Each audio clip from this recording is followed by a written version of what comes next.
from Busch Stadium. It's the Cincinnati Reds versus the St. Louis Cardinals. Tonight's game is brought to you by Budweiser. Beechwood Age for that clean, crisp taste. This Bud's for you. By Toyota, who offers a full line of 1987 cars and trucks. Who could ask for anything more? By Long John Silver Seafood Shops. Long John Silver sounds good to me. And by Delta Airlines, serving more than 150 cities worldwide. Delta gets you there with care.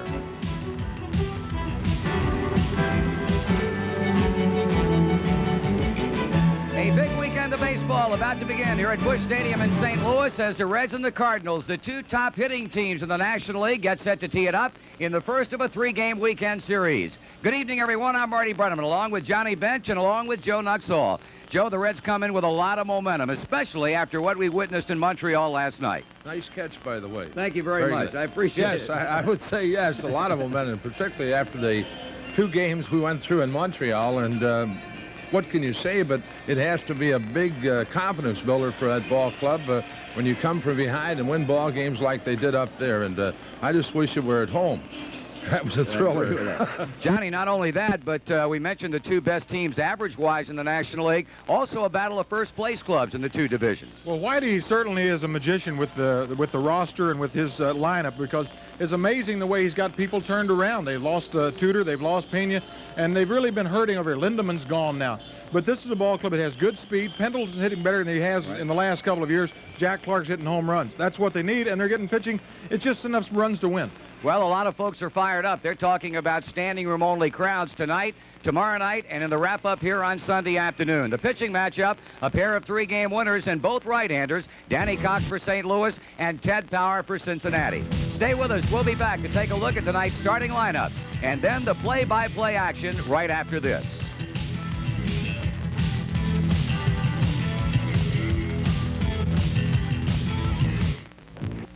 Producer-director for Cincinnati Reds baseball is Roy Alfers. Associate director, Jesse Jackson. Network coordinator, Dick Mort. Cincinnati Reds baseball is a special presentation of Multimedia Sports.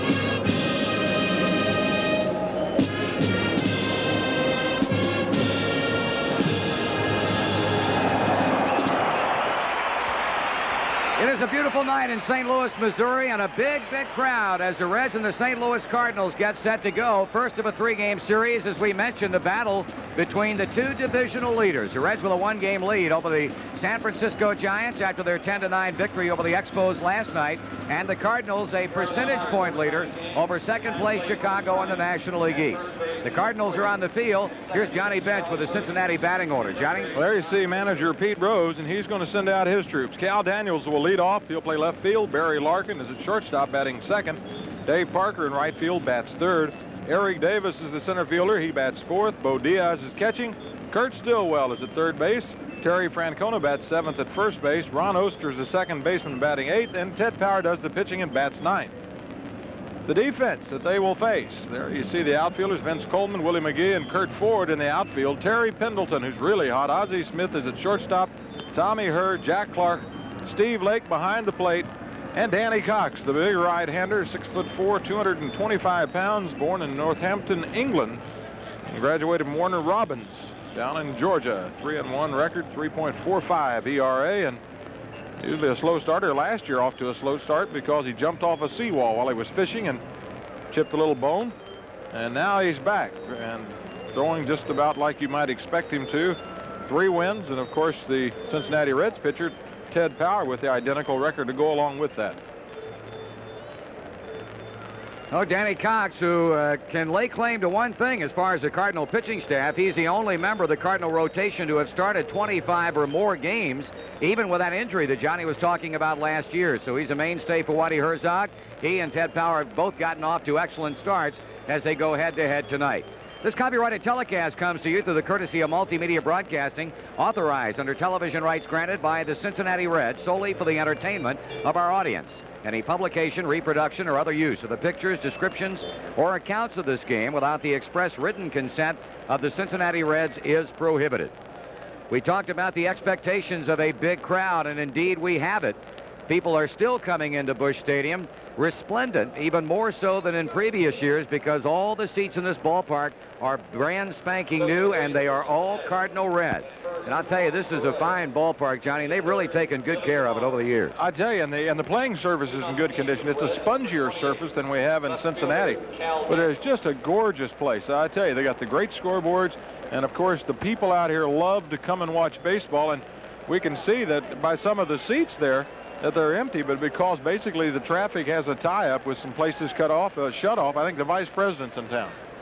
Cal Daniels ready to go to work against Danny Cox. It's high for a ball, and this game is underway. Big right-hander Cox will just feature he'll sling it, fastball and slider. He will change up once in a while. And Daniels just keeps right on doing what he's been doing all year long. He's on with a leadoff base hit. Came in batting .327, so he's added some markers to that game opening average as he singles to right field, and the batter will be shortstop Barry Larkin. Good start. Of course, Barry now back from the injury. We know that he's back at playing shortstop. Big home run a couple of nights ago, Marty, and I tell you, it had to be exciting up in Montreal. Oh, it was unbelievable. As I told Pete, you grow accustomed to not being surprised now at anything this club does, especially when with 2 outs you can score 5 runs to win it like they did last night, and that comes on the heels of being down 6-0 the night before and ended up winning that one on a cakewalk. Marty, Barry turned it, squaring around to bunt. Looked like he wasn't even going to attempt it. Looked like he was either going to give Cal a chance to run or just taking a pitch. Now's a good chance to see if they'll hit and run or anything. And that's a problem right there. Good double play combination for the Cardinals.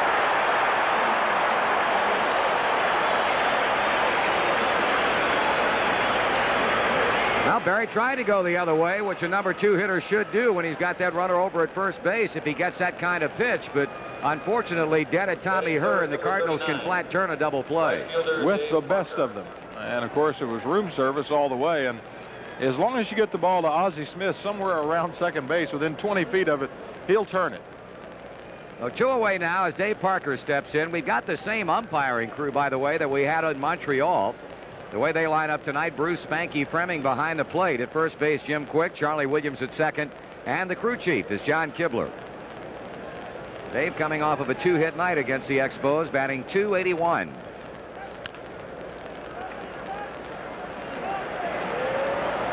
And he gave Jack Clark a pretty good bounce to handle, and that ends the inning. No runs, 1 hit, no errors, and nobody left on. The Reds go down quickly in the first, and after a half inning, Cincinnati nothing, Cardinals coming to bat. There you see the lineup for the St. Louis Cardinals tonight. Vince Coleman in left field, Ozzie Smith batting second at shortstop, Terry Pendleton's the third baseman, Jack Clark bats fourth, he's playing first base. Willie McGee in center field, Tom Herr at second base, Kurt Ford plays right field, bats seventh, Steve Lake catching, and Danny Cox is the pitcher. For the Reds defensively, Cal Daniels, Eric Davis, Dave Parker in the outfield. In the infield, Kurt Stillwell, Barry Larkin, Ron Oster, Terry Francona, Bo Diaz behind the plate, and Ted Power does the pitching for the Reds tonight. A loser his last time out, and something new for Ted. Not used to doing that. He had won 9 straight. 3.05 ERA. 41 innings. He's had 36 strikeouts, and he's done a good job. But this could be a tough ball club for him to face. Well, we'll see. Vince Coleman, the speedster, leads it off for St. Louis, the National League leader in stolen bases, but has been stuck on 21 for about 8 or 9 days now. One of the big keys to beating this ball club is keeping he and the on-deck batter, Ozzie Smith, off the base paths and Power up with that first pitch for a ball. No easy task. He has been hot.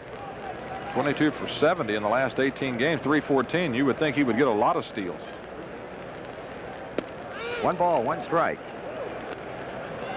The Reds right now tied with the New York Yankees as having the best record in Major League Baseball, 22 wins and 12 losses. Cardinals, on the other hand, they're 5 over, 18 wins and 13 losses.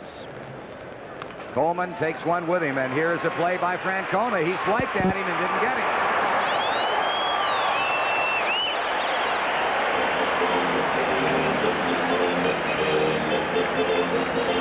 Well, something he's doing better than in the past is dragging the ball and getting the ball down and utilizing that speed. And I tell you, that's just and you can see how it bounces up here with that turf. We talked about it, and you can see the outstretched glove of Francona, but still, he missed him by a foot, and Terry had to hesitate because he wasn't sure what Ted's going to be able to do, and he saw that the foot race was being won by Coleman, and now a lot of pressure on Bo Diaz.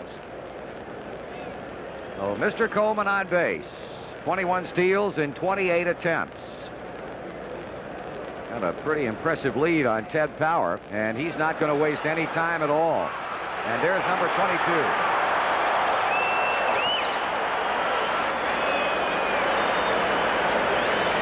Fairly easy. He had a really good lean, and as you said, he had a good lead on him, and he had the lean going, and Teddy, surprisingly, I guess, did not want to throw over there and take any chances, but I tell you, Whitey Herzog's not going to take any prisoners if he can. No, he sure won't. Well, he's going to hold up now. They do not make the play on him, and he was right there caught in between decision-making time. Do I go? Do I stay? And I think Coleman made the wise decision. He'd have been in bad trouble if he'd elected to try to go to third. Diaz coming up very quickly with the ball. You know, when the ball rolls off that dirt and gets on that turf, which it is sloped a little back towards the screen, it can turn over pretty quick, and it's surprising how it can get away from you. 1-1 the count on Ozzie Smith, a .248 batter. If Vince Coleman needs any extra impetus as far as this series is concerned, it's playing with the knowledge that the young man out in center field for Cincinnati is second in the National League in stolen bases. Coleman with 22 and Eric Davis, of course, with 16. You don't think he'd trying to show Eric something, would he? I think they both might play a little, or try to play a little one-upmanship. That's going to get deep enough to get Coleman onto third base, and this is the kind of baseball that St. Louis likes to play. And they've got that first run of the game 90 feet away with only one out. And a very hot Terry Pendleton. Good job by Ozzie Smith. And the average sometimes doesn't reflect what you really do and how valuable you are to a ball club. Hit the ball well, but a very big ballpark, Marty, with 330 down the line, 383 on the alleys, and 414. Even with the ball being juiced up, it's still a long ways here. Johnny, he talked about the impressive start for Terry Pendleton, right now involved in a 9-game hitting streak, the second streak of 9 in a row that he has had this season, batting .336, and this is a young man who there was talk about over the winter of trading him away. Some talk pretty that good the reason. Reds, yeah, he just came off of a horrendous year in 1986. There was talk at one time that the Reds were trying to make a deal for left-handed pitcher Greg Matthews, who just a short time ago was sent down to Louisville when Tommy Herr was activated. Here's a pitch, and the Cardinals lead 1-0. 10 games in a row. Pendleton is hit in, and St. Louis draws first blood. Well, Pendleton hit .239 last year, .240 the year before, but he's played great defensively over at third base. They told me that it was just an unbelievable play by Steve Sachs that really had kept him from having now what would have been a 20-game hitting streak. It was just, they said it was a phenomenal play. So he has hit the ball hard and hit it in the right places over that period of time, and that's a lot of games. Even 19 out of 20 you'll take from any of your starters. 1 in, 1 on, 1 out, and Jack the Ripper, former Giant Jack Clark, 9 home runs, 26 RBIs. This is a guy who the Cardinals acquired a couple of years ago, and they felt they needed it in the worst sort of way, coming up with a right-handed power hitter. And certainly if Clark can avoid injury, which is something that he has grown accustomed to the last few years, he can mean an awful lot to this Cardinal ball club. He's on a pace right now that would have him hit 47 home runs and knock in 136 runs for the season, and Whitey Herzog would take every bit of that. A lot of pressure on Ted Power. The pitching staff has not been doing well, needless to say. Been giving up a lot of runs and not going late in the game. They've been going out of the game early, and a lot of pressure on the bullpen. Ted needs to pitch well. And right now struggling as he falls behind 3-0 on Clark. That's about the 4th or 5th ball we've seen in the dirt, Marty, and that means he's really forcing it. He's trying to throw hard, but he's trying to get the ball down, and he's forcing it over on top. You see with Jack Clark here, he's had 2 low pitches and then, of course, 1 high, and that's just not finding a release point. Somewhat worried about the base running, I'm sure, but at the same time, trying not to let the game get out of hand. See if Clark hits away on this one. He's taken all the way, 3-1. Following Jack Clark will be Willie McGee, and of course the Cardinals have welcomed back a healthy Willie McGee here in 1987.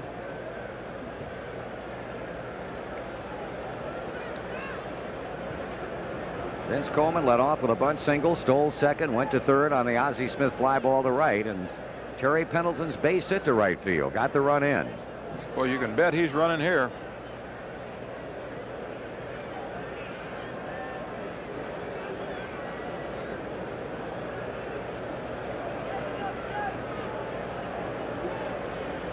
There he goes. And they got him easy. Yeah, but he walked. Oh, that's right, ball 4. So it's academic. 3-1 pitch missed by Power. So no out at second base. Instead, the Cardinals have 2 on. And at this point, Pete feels it's imperative that Scott Breeden, the pitching coach, go out for a visit. Scott must have seen something and said something to Pete. Pete probably told him just to go on out. Of course, Scotty doesn't need anybody to tell him to go out, but it's early in the game, and he wants to control him. He's rushing a little bit. And there was a little dangerous throw by Bo Diaz. Bruce Fremming behind the plate did not give any indication of strike, and usually an umpire will try to help you as quick as he can. He will call a pitch so that you don't come up and throw the ball, and you take a chance throwing the ball at second base in that chance, because if it goes into center field, it's a free ball, and then you wind up with Jack headed down to first, and Eric may be trying to throw the ball to third, and if he gets it over the cutoff man, who knows? So it's a dangerous play, but ball throw was on the money in this case. So with 2 on and 1 out, the Reds need a double play ball here. Willie McGee. That's a tall order. Well, we saw Larkin hit into it. I mean, we can ask the turnabout be fair play. 1 ball, no strikes.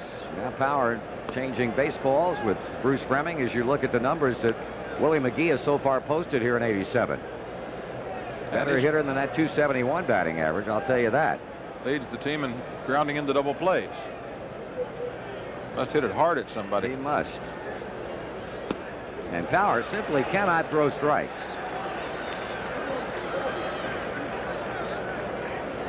It is difficult, Marty, when the pressure's on you that the pitching staff has not been doing well, and somebody's saying, Ted, we need 7 or 8 from you tonight. You want to go out there and get them early, and then already you see base runners. Well, Pete was wondering aloud in the clubhouse earlier this afternoon, I wonder when we're going to get another quality start. And I think that's a very, very appropriate question for a manager to ask when the starters have been struggling as they have for quite a while now. 2-2. There's good back-to-back pitches. Now, we talked about Willie McGee before, one of the all-time great trades if you're a Cardinal fan, one of the all-time worst trades if you were a Yankee fan. Little-known minor league outfielder who the Yankees dealt to St. Louis for left-handed pitcher Bob Sykes, who has not been heard from in quite some time. Been out of the big leagues for a couple of 3 years, and a good comeback effort by Power. Big strikeout. Took him a little while to understand what Scotty told him. Second baseman. But he finally gathered up after going 2-0 and come back with 3 really good pitches. McGee really chased that ball, and that's exactly what you need. Every now and then you need to get away with one. And in scoring position, sometimes hitters have a tendency to chase balls a little out of their strike zone, especially when you've already made 2 good pitches on them. Here's Tommy Hurd, just recently activated off the disabled list. He was on with a torn right groin muscle, put on the 24th of April, and came off the DL 3 days ago. 298 batter. Another tough out on the Cardinal lineup. We talked about the 2 top hitting teams average-wise in the National League. St. Louis batting 285 to lead the league, and Cincinnati second at 279. course, the Reds, the top scoring team in baseball, the top power team in the National League. Baltimore, interestingly enough, has hit more home runs than any team in Major League Baseball. They've hit 52, and the Reds have hit a total of 50. 1 ball, 1 strike. Saberhagen wasn't real happy with Baltimore. No, the boy sure wasn't. I've given up 3 home runs in there the last 2 years that have beat me. And one of them was 310, one of them was 312, and the night was 315 down the line. And if you saw the swing that Terry Kennedy put on him, you would understand what Saberhagen meant, because he was going for his 7th win, if you can imagine that. Kennedy said he hit the ball off the end of the bat. 1 ball, 1 strike. Cardinals show runners at first and second. Terry Pendleton, the run producer, at second base. Jack Clark over at first. 1-0 St. Louis, first inning. Tommy Herr had what Whitey Herzog referred 2 years ago as a career season, but he was one of a number of Cardinals who did that. For a long time, it looked like he might lead the league. Larkin almost mistimed his jump. In the inning, 1 run. Cardinals collect 2 hits off Power, but they lead 2. And at the end of 1 complete from Busch Stadium. St. Louis 1 and Cincinnati 0. Cardinals lead at 1-0 here as we go in the top of the second. And some Red Specials dates are so popular that they appear on the schedule year after year. Well, that's the case with Anheuser-Busch Big Mug Night, slated this season for Saturday, May 23rd, when the Reds take on the Pirates at 7:05. The first 20,000 adult fans 18 and over in attendance will receive a Reds thermal mug. Each mug sports the Reds emblem and holds plenty of your favorite beverage, so take advantage of this one. It will come in handy all summer long. That's Big Mug Night on Saturday, May 23rd, thanks to our friends at Anheuser-Busch. And the Reds down a run as Eric Davis opens up inning number 2 against Danny Cox. A lot of folks at the ballpark tonight to see Davis do his thing, and Pendleton had it and then didn't have it, and Davis is on.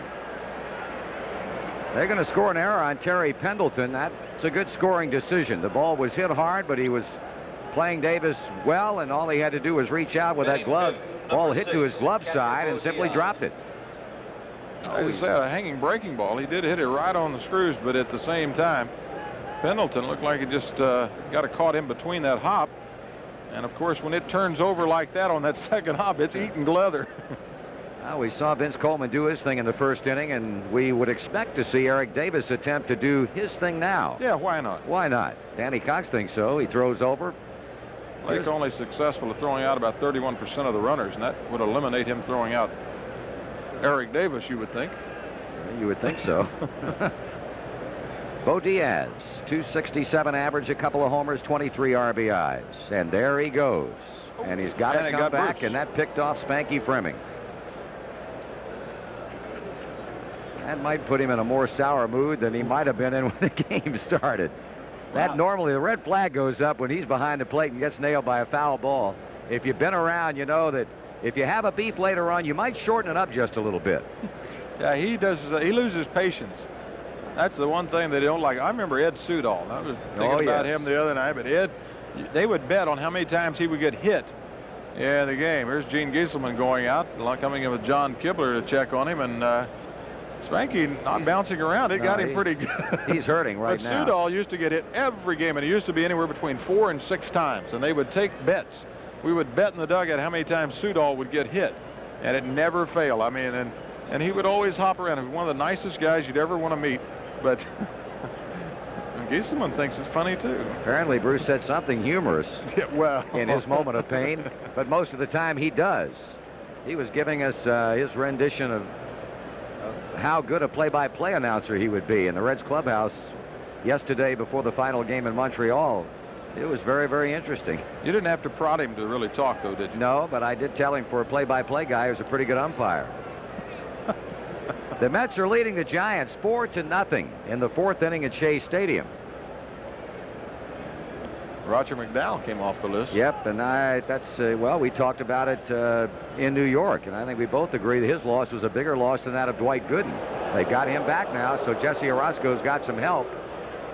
Danny Cox looking for some help in the terms of a possible pickoff on Eric Davis, and he came close that time. I tell you what, there was almost a confrontation between Dave Johnson and Frank Cashin over Roger McDowell, and I was told that McDowell was out there taking infield. I mean, he was throwing from every angle you could throw from him. He said if his guy's not healthy, nobody is. Strike 2 call. Good pitch. He's working the fastball in the outside corner for many reasons. That's where you want to pitch Bo, basically. But at the same time, it gives Lake. And there you see Lake looking into the dugout. And he's going to ask Whitey Herzog, and Whitey will call a lot of the pitch outs. Go. Nice stop by Lake, but there again, he left it in the dirt. And Davis moves into scoring position with a would-be tying run. I'm not supposed to read. I'm sorry. Wild pitch charged against Danny Cox, has Davis now at second base.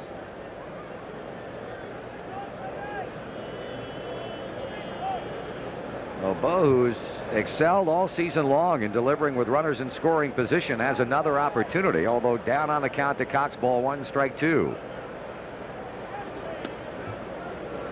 Well, you're right. He is consistently pitching him away.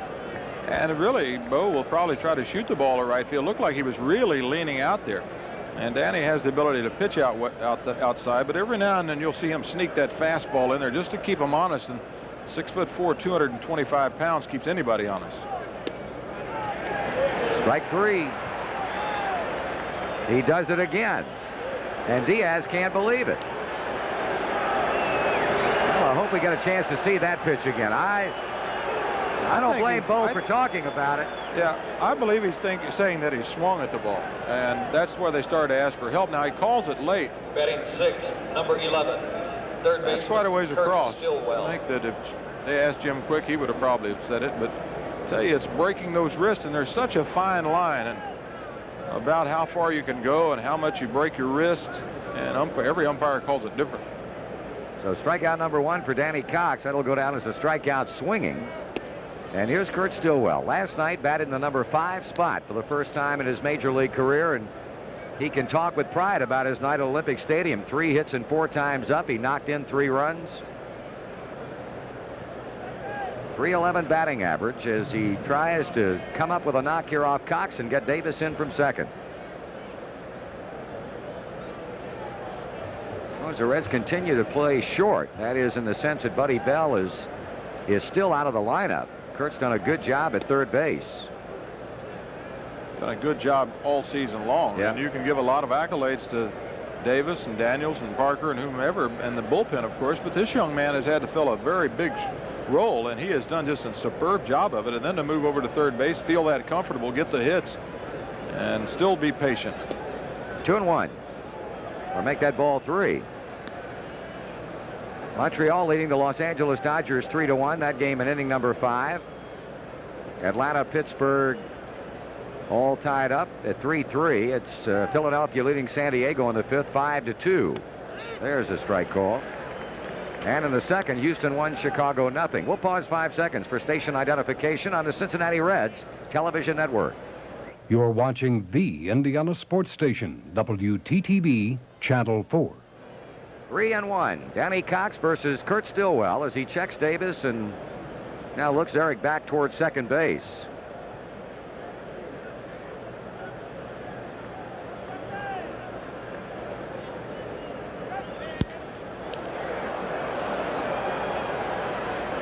That's Kurt Ford. And that's Eric Davis. And he's there with 2 men out.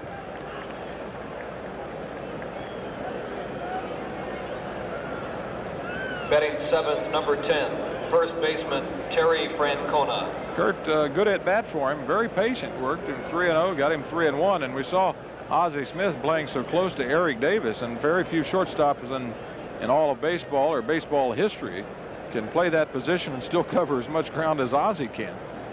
And of course they have to respect the speed of Eric, and anytime you can keep him from getting over in third, that's how beneficial it is, because that ball deep enough to score him. So good defense by the Cardinals and Ozzie Smith. And now it's up to Terry. Francona showed signs of coming off the interstate in Montreal last night. Had a couple of hits, raising his batting average to 195. He had a big base hit in the 9th inning when the Reds had that 5-run rally with 2 out to win it by 1. Big confidence booster. Yep.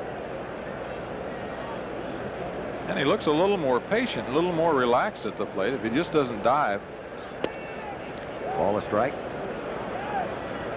Kind of dives and then goes in, and then those hips open just a little bit quick, and And when that bat comes, it either is so out front or it has to trail, and he's going to pop the ball up. He's got to stay in and keep those hips a little more closed. Reds lead the tying run at third base. And in inning number 2 for Cincinnati. No runs, no hits, an error. Davis left at third and threw 1 1/2 at Busch Stadium. The Cardinals lead the Reds 1-0.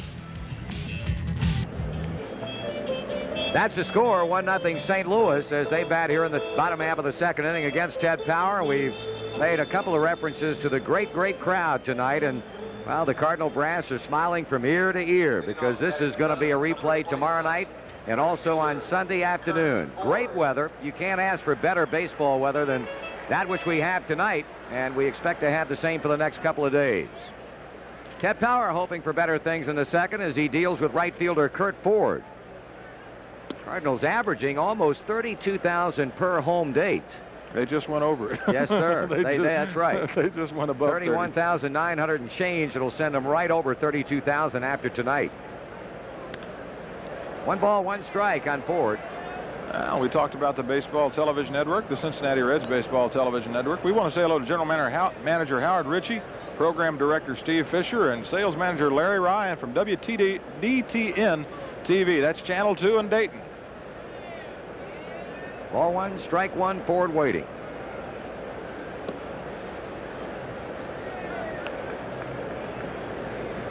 Mario Soto and a left-hander, Tim Conroy, slated to go tomorrow night. Sunday afternoon, Jerry Royce gets his second start against the much-talked-about rookie Joe McGreen, and there's a question mark beside his name. He suffered an ankle sprain or a slight turn of the ankle, making a play in the 9th inning of his last start. So they say his status is questionable. If he can't go, it'll be former Pirate Lee Tunnell, who they called up today as Ford grounds one into left field. Johnny talked earlier about Jim Lindemann being sent back to Louisville, and Lee Tunnell was the man who has replaced him on the Cardinal staff. Buddy, this is a huge series in a lot of ways. We want to try to stay above the top in the West, and the Mets are doing the Reds a favor up to this point this evening. But you talked about the 2 pitchers over the weekend to follow Ted Power, Soto and Royce, and they really need to pitch well. It's 2 pitchers that you cannot expect to throw more than 7 innings, I would think. That would be a lot to expect from Mario back from injury, and Royce just now barely coming back up here, having only pitched 1 game here in Cincinnati.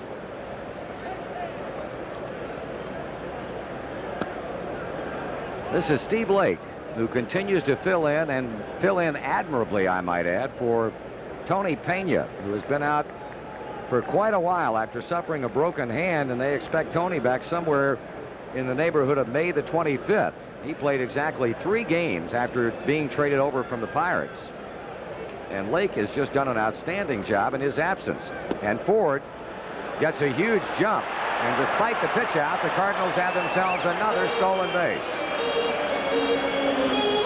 Well, they guessed right, but at the same time, they did not get the throw down. Ted, to Whitey Herzog, actually believes that they can do it, and here you see he's got his foot out there on the turf, and that's a big lead. You got to get somebody close. You got to hold them back there, and especially with Ted's kick, you can see right here. Now, pitch outs were always tough for me to handle and throw. Why? Well, it was always almost too easy. You felt like you were dart throwing. You started aiming the ball and you didn't get the release. You just didn't go through with the rhythm part of being behind the plate, throwing it through the pitcher's head. You're automatically already standing up, so it's a different position you're throwing from than normal. Power behind, 3-0. So actually the mechanics, you almost have to force the mechanics to be the same as they would be if you were throwing from a crouch with a runner going. Well, what you do is sometimes you go straight out to the side, and then you go 1 step, and then it's a box step almost like dancing. You got to go this way and that way rather than coming up and flowing towards it, so you're actually throwing at a different angle. And the first 2 have reached here in the second inning, so things not getting any better for Ted Power. And Danny Cox on his way to the plate to try and move them both into scoring position for leadoff batter Vince Coleman. Pitcher Danny Cox.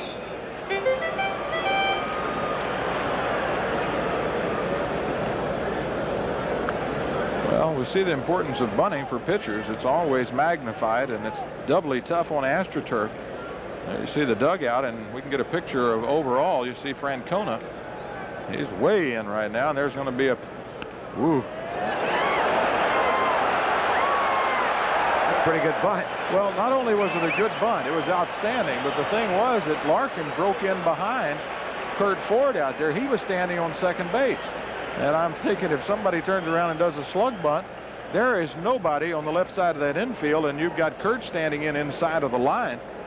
And here's Terry, who would have had to turn around and throw the other way. Bo just immediately called him off, and it's up to Bo to make the decision on the infield. He takes charge and makes the call who takes it. So he says, I got it. That's immediately when everybody else backs off unless they scream and take it, maybe just on a pop foul. And now Ted wants some inside information from Bo. 1 run home for the Cardinals in the first inning, and they're knocking on the door in the second with runner at third, Curt Ford, at second base, Steve Lake. Meeting is broken up, and here's Vince Coleman, who bunted his way aboard in the first inning and scored the run.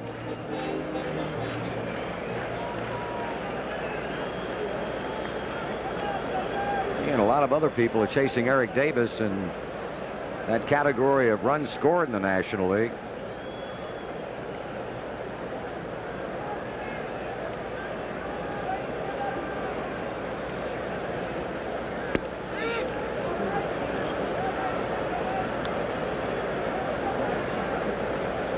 Reds handled this ball club last year. They beat them 7 out of the 12 games played, splitting 6 here at Busch Stadium. Over the years, this has been a very, very good rivalry. Reds fans come to St. Louis to see the Reds. We've got over 400 Rosie Reds in attendance this weekend.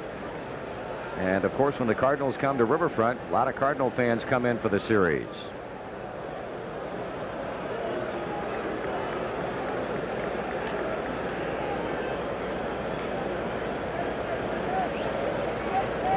And 1 the count on Vince Coleman.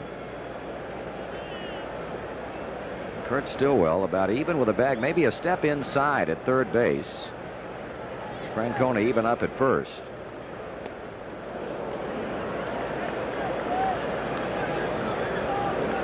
Checking out the same thing I was wondering about in terms of Coleman. 20 times he has struck out. No, that's just from the left side. And has had only, how many walks has he had? Total walks on the season? He's got 11. Or he's got 21, which is amazing. Yes, it is. Because 34 hits, that's 55 times on base. He only has 2 long hits, doubles or triples, no home runs. 20 of those strikeouts have come from the left side. And he's hit about, well, just a little over twice as many times from the left side as he had the right side. So it's a good time for a strikeout, and 0-2. And this is the pitch that Pete and Scotty really harp on. They talk about getting ahead, and we saw on the Pete and Johnny show, some people watched. We talked about the importance of Jerry Royce, his problems the other day of getting behind hitters. That's one thing you can't do, and Ted right now finally getting ahead of it. Well, Ted Power has him right where he wants him.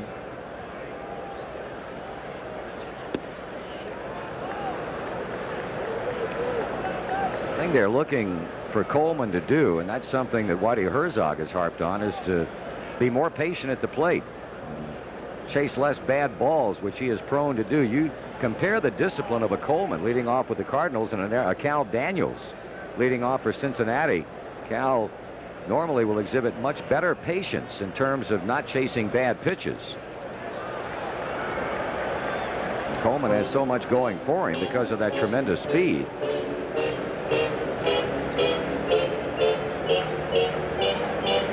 After Vince Coleman, Ozzie Smith will be taking his whack, so Ted Power has his work cut out for him here in the second.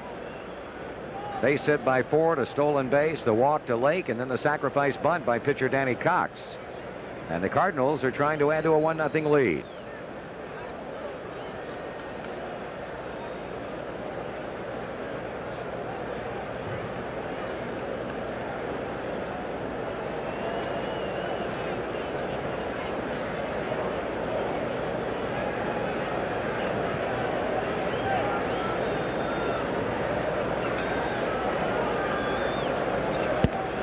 He went. He sure did. And Spanky rings him up, and Ted Power gets a big strikeout, and now Coleman will decide to mull over that decision by the somewhat portly plate umpire. Shortstop, Ozzie Smith. Well, we talked about the check swing calls, and he went further than Bo did. So yes, he did.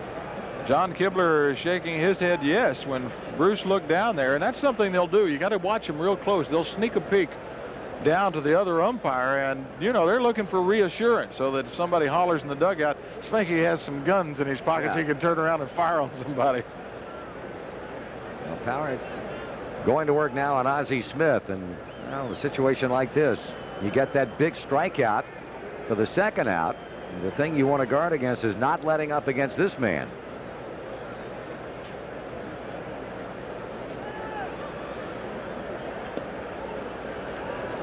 We talked all offseason and into the spring about Ozzie Smith pumping iron and going under a very strict regimen during the offseason to build his upper body up with the intention of adding a little bit more pop to his bat. So far, he has yet to hit a home run. Well, I don't think they use a lively ball when he hits, but he does look it. Yes, I saw him earlier. Went over to their clubhouse to get the lineup, and he really is. I tell you, that's as good as I've seen him look. He's always looked, a little bit gaunt in the sense that he does not have a lot of size to him, but he's got some definition now in his chest. That hurts. 1 run's going to score. 2 runs are going to score. And the Cardinals lead 3-0.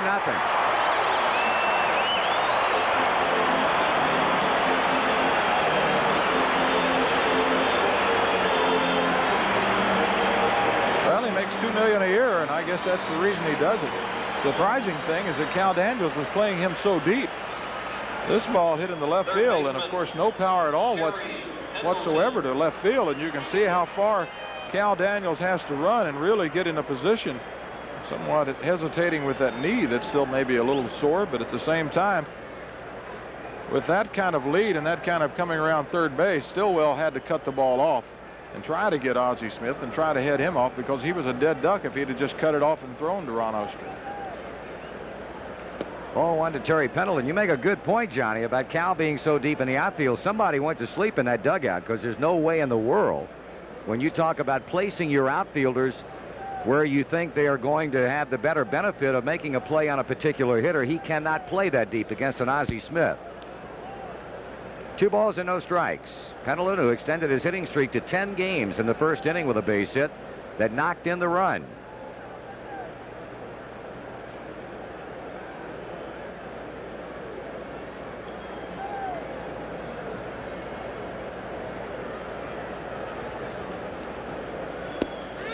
Two and 1.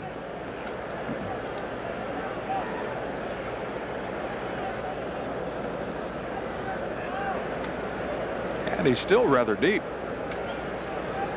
He sure is. Got a little more power, but that's a long way. Let's see if Stillwell has a play on that ball. That ends the inning, but it comes 1 batter too late, as the Cardinals tack 2 more runs on the board. They collect a couple of hits. They leave 1, and at the end of 2, it has so far been all St. Louis in front 3-0. The Reds find themselves in a position they're getting used to, down 3-0 here in the top of the 3rd inning. It's the 4th annual CPR Saturday at Riverfront Stadium on Saturday, May the 30th. Sponsored by the Reds and the Cincinnati chapter of the American Red Cross. Here's a great chance for you to learn this life-saving technique free of charge. Registration is limited on a first-come, first-served basis. To sign up for the Reds Red Cross CPR Saturday, call area code 513-579-3095. Make your plans now and be part of CPR Saturday at Riverfront on May 30th, and be prepared to save a life. Danny Cox has been staked to a 3-run lead as Ronnie Oster leads off the 3rd inning here at Busch Stadium. He also was a very, very important factor in the 5-run 9th inning at Olympic Stadium last night, a 2-run double that got the Reds to within 1. And of course, Lloyd McClendon came off the bench with a 2-run pinch hit single, and that was it. 10-9 final score. There you see a changeup from Cox. You haven't seen that prior to this, and now with a 3-0 lead, he can start using all his pitches. Willie McGee got it easy.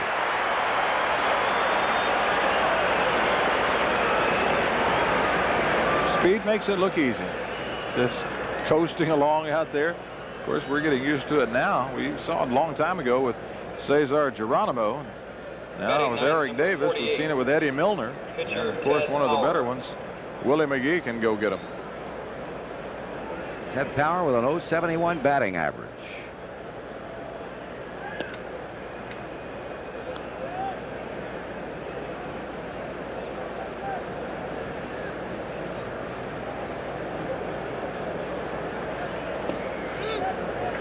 One. New York now leading the Giants 7-0. In the 5th inning, Montreal beating up on the Dodgers, and Fernando Valenzuela 5-1. Power mad at himself. The Cubbies leading Houston 2-1. They're hot. They're threatening the Cardinals. And another strikeout for Mr. Cox. That's his second. And he works on an easy third as he faces Cal Daniels with 2 out and nothing going on. Left fielder Cal Daniels. What a terrific night for baseball, Marty. Only about 79, 80 degrees here during the day, and wind was blowing. It was kind of cool even on the AstroTurf here, and if there's any place in this country that can get hot, thank you. You can watch the waves of heat go across this turf, and we'll see that Sunday if the sun stays out. We're blessed with this kind of weather.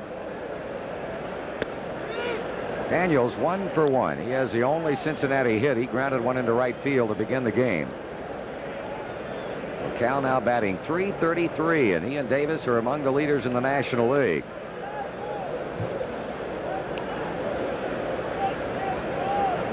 There's the famous landmark here in St. Louis, the Gateway Arch.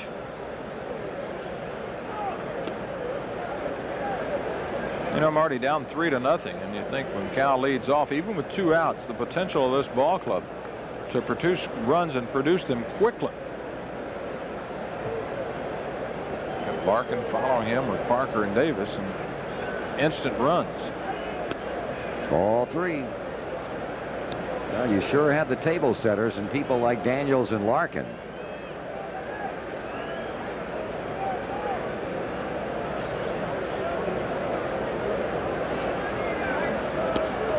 And he gets a walk.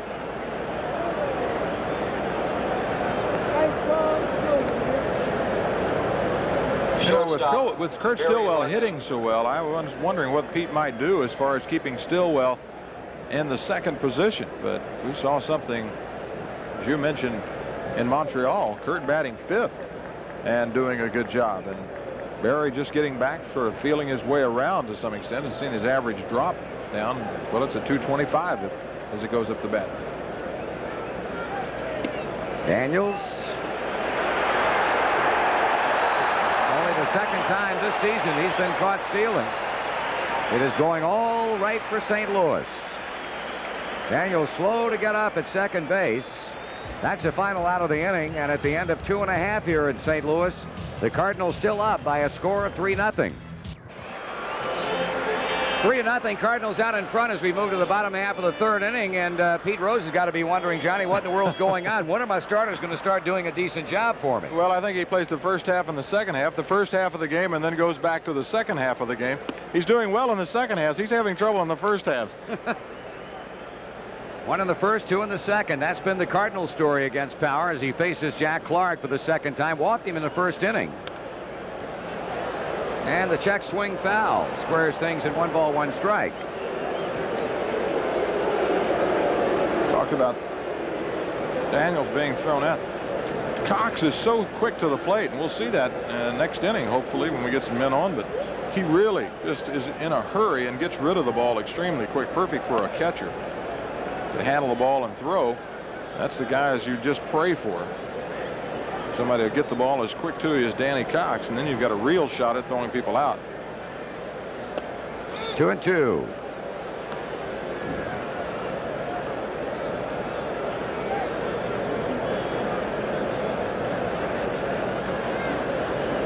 Power gave up 2 hits in the first, 2 more in the second. A big 2-out, 2-run single by Ozzie Smith.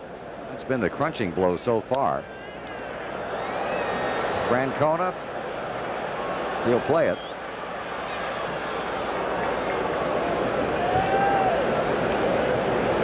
First time we retire the leadoff Center hitter. fielder, Willie McGee. Here's Willie McGee now, a strikeout victim in the first inning. Bauer has fanned 2, has walked a couple, and one of those 2 walks came around to score. Marty, you leave right after this inning, and old left-hander comes over, and I imagine he is ready to go, isn't he? There he is. There's a dynamic trio right there. Bill Burgish on the left, Andy McWilliams in the center, the old left-hander right there next to Andy. Nice piece in the St. Louis papers today about Bill Burgish and his long and storied career in professional baseball.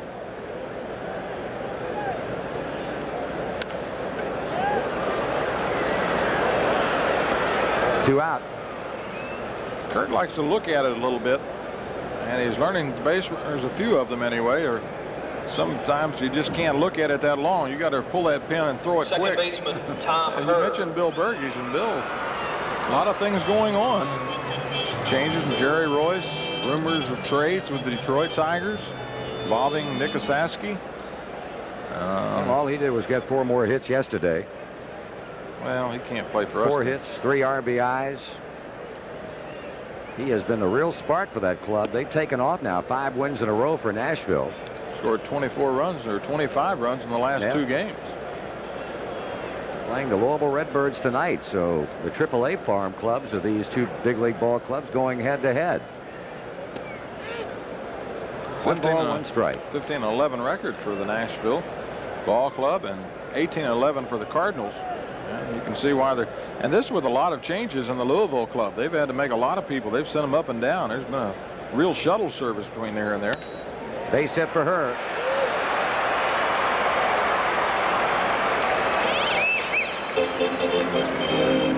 This Cardinal Ball Club, offensively, a very versatile team. They got a lot of switch hitters on the club. They're very patient in the sense that they'll go with a pitch. You don't have too many hitters on this ball club that pull the baseball. You want to pitch them away, they'll go the other way against you. Well, we see that tonight. Pendleton went the other way. Ozzie Smith went the other way. Kurt Ford's went the other way. So the hits have been spread around into the opposite field. That's what Whitey Herzog, kind of reflection of his style of managing. Kurt Ford 1 for 1, a run scored with a stolen base tonight. Well, you think back to the beginning of the season, we were talking earlier about that young man Jim Lindeman. He came up so impressively, hit a number of home runs early, then fell on hard times, only to be sent to Louisville, and that opens up right field for Kurt Ford, and he's trying to make the most of it.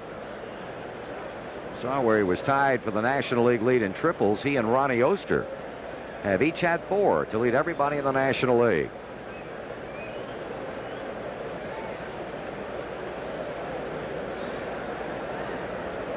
Two men out here in the bottom of the 3rd with the Cardinals up 3. Tommy Herr hanging out at first as Power checks him. And that's into the Cardinal dugout.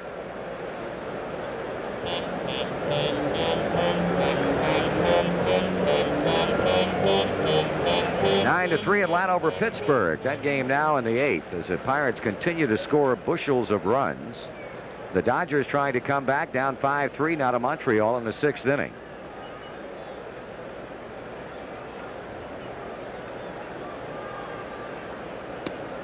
Ball. Whitey Herzog managed the year in 1976 and also again in 82 by certain groups. Went over 1,000 victories this year early in the season when he had his 9th win, and there's a man in the dugout that just ahead of him, Red Sheendings, with 1,028. That's some experience. You know, Red, I guess a lot of people would be envious of him because he had his managerial career, satisfied with it, and very, very content now to work for somebody else. And of course, I don't think if you were a coach you could work for a better guy than a fellow like a Whitey Herzog. But Red has been able to make the transition, and certainly there's been no ego problem, as it would be in a lot of cases. That's the inning. No runs for St. Louis. They collect 1 hit. They leave a man. First scoreless inning Power is thrown because after 3, he and the Reds trail Cox and the Cardinals 3-0.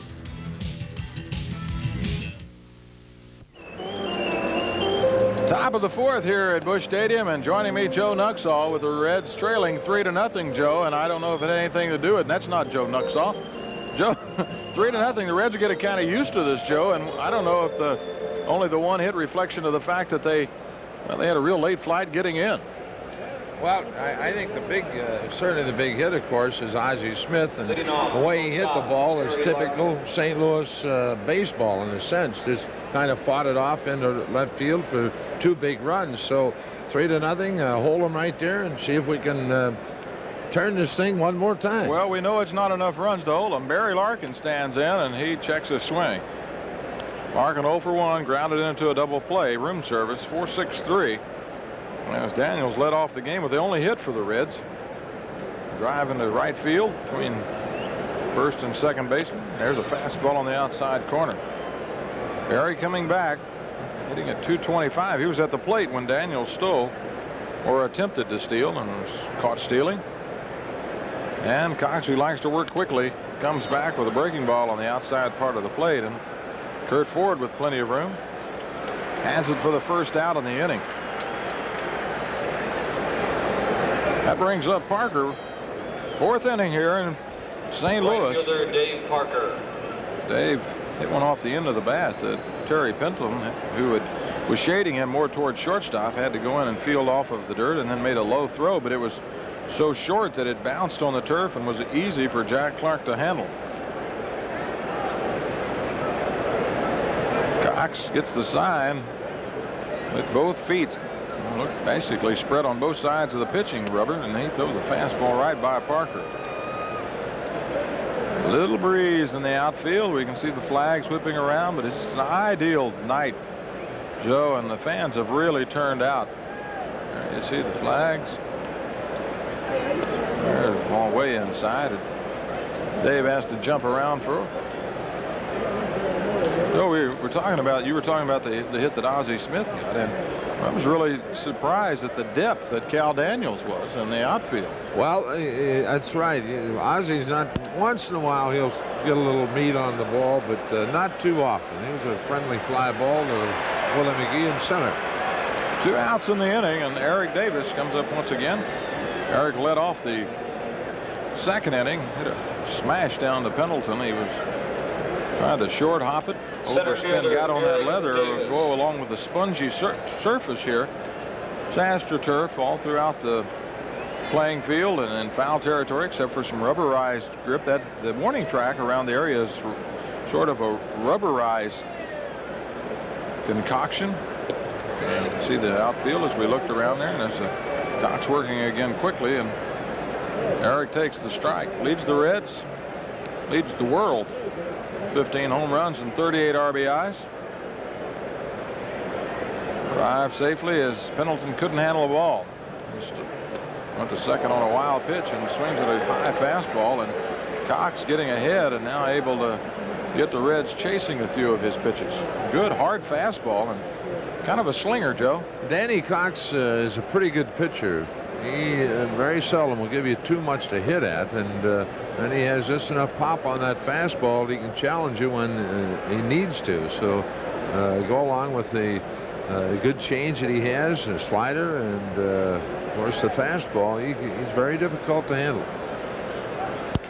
Ball hit well in the alley. See if it gets by McGee. Yes, it will. It'll go all the way to Wall. Willie's going to be able to field it and get it back in quickly to Smith, but Eric Davis goes into second base with his 7th double. Make that 8 doubles. 9 doubles for the year. No.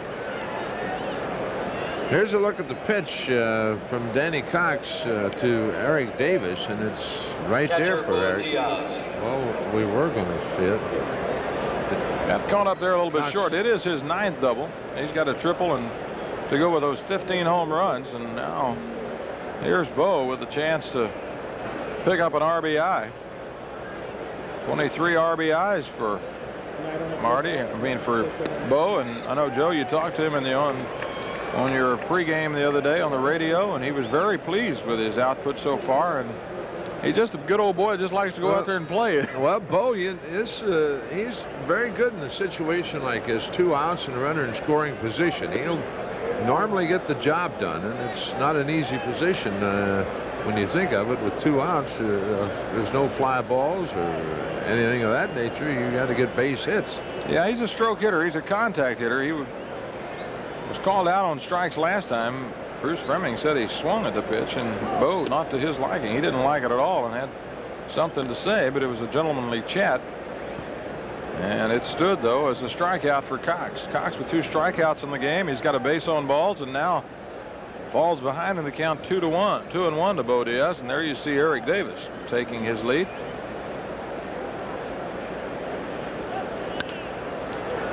Well, looper into center field. Plenty of room for Willie McGee, and that'll be the inning. We get a double, but we strand him. We don't score, and we go to the bottom of the 4th with the Reds trailing 3-0. Go to the bottom of the 4th inning. The Cardinals need it 3-0, and there's a little left-hander, a young left-hander, I should say, Joe. He's got his mitt ready. He's ready, waiting for a foul ball, and just like that, Ted Power gets out there. He gets ready. Doesn't take too long, and here's Lake. Steve walked and came around to score on the RBI single by Ozzie Smith. No official at bats, and there's a breaking ball that hangs high. Well, Steve Lake has just done a great job for Whitey in filling in for Tony Pena. I'm sure you and Marty talk about it, but boy, that's a pretty good spot to be in when you trade for an individual like Tony Pena and then lose him that quickly. Ground ball to Kurt Stillwell. An easy throw over to first base and 1 out. And Lake, you're right, Joe. He's found himself in an unenviable position, though. He was behind Jody Davis in Chicago, and now came down here, and he's caught behind Tony Pena again this year. But every time they've been able to use him, either in Chicago or here, he's proved very resilient. The ability to go out and play, and he works hard. And of course, he gets plenty of work in the bullpen, but able to swing the bat. Here's Cox. Good sacrifice bunt. Got Lake and Kurt Ford in scoring position. I'm sure for Steve Lake, the stretch of games he's catching here is very valuable to him to as he goes through his this season. Probably I'm sure the longest stretch of games he's probably ever caught in the major leagues. Well, it makes him valuable to another ball club if they keep looking for people. He's 30 years old. A foul ball at the plate. 30 years old. 6'1", 190 is Lake. Been in Chicago and then St. Louis last year. We talked about him at St. Louis. He hit .421 just 10 games limited, and then hit .245 over here in 26 games. Well, he was everywhere last year. Iowa and Louisville to go along with it. Check swing. Almost got her cameraman. 1 ball and 2 strikes, and there's the starting pitcher tomorrow night, Mario Soto. See that little pad there? The pitchers love that. They just love that. Chart the pitches. Oh yeah, Mario really likes that. That's where you have a chart that you write down all the pitches that are thrown by your pitcher of that game. And well, I don't know that they like to watch a ball game that intensely at any time. In the American League, Cleveland leading Detroit 3-2. Detroit bats in the bottom of the 6th. The White Sox lead Texas 2-0. Milwaukee, Kansas City scoreless in the 3rd. 1-1 is Boston and Minnesota there in the 7th. And the West Coast game's not ready to start yet. Ted high again, and he's run the count full to Danny Cox, and just a little bit of rushing going on right now in Ted's rhythm. Sunday afternoon. Jeez, pretty good lineup here. Hit up the middle and by Larkin into center field. Ted just kind of cruising through Danny Cox, got ahead of him, and then just tried to rush and get the out as quick as he could, and ran back into a problem when he ran the count full. Fielder Vince Coleman. Now here's Danny Cox's base hit, and it's right there for him, and he rounds it into center. 6th hit for the for the Cardinals here in the bottom of the 4th inning. Here's Coleman. Got a bunt single in the 1st. Struck out in the 2nd. They won't hold Cox on at first base as Terry Francona was in on the line, and now as he looks into the dugout, backs a couple of steps back. He's behind the cutout now, and he'll play behind Cox. Coleman will hit the ball to all fields. only will pull the off-speed pitch or one that is down and in like that. And well, Scotty Breeden may have to make another trip as Teddy's gotten a little bit out of his sync and is not staying back like he was in the third inning. There's Scotty, and see Pete looking over at Scotty, wondering what's going on. There's Franco, Jimmy Lett, and John's hoping to get a save tonight. You can see him sitting there just like a vulture waiting to be out there on the mound, hopefully with a lead. And that's not the way to get the lead, as now we drop behind 3-0 in the count. One out in the inning. Steve Lake led off, grounding to Stillwell, and now Coleman, who 21 base on balls,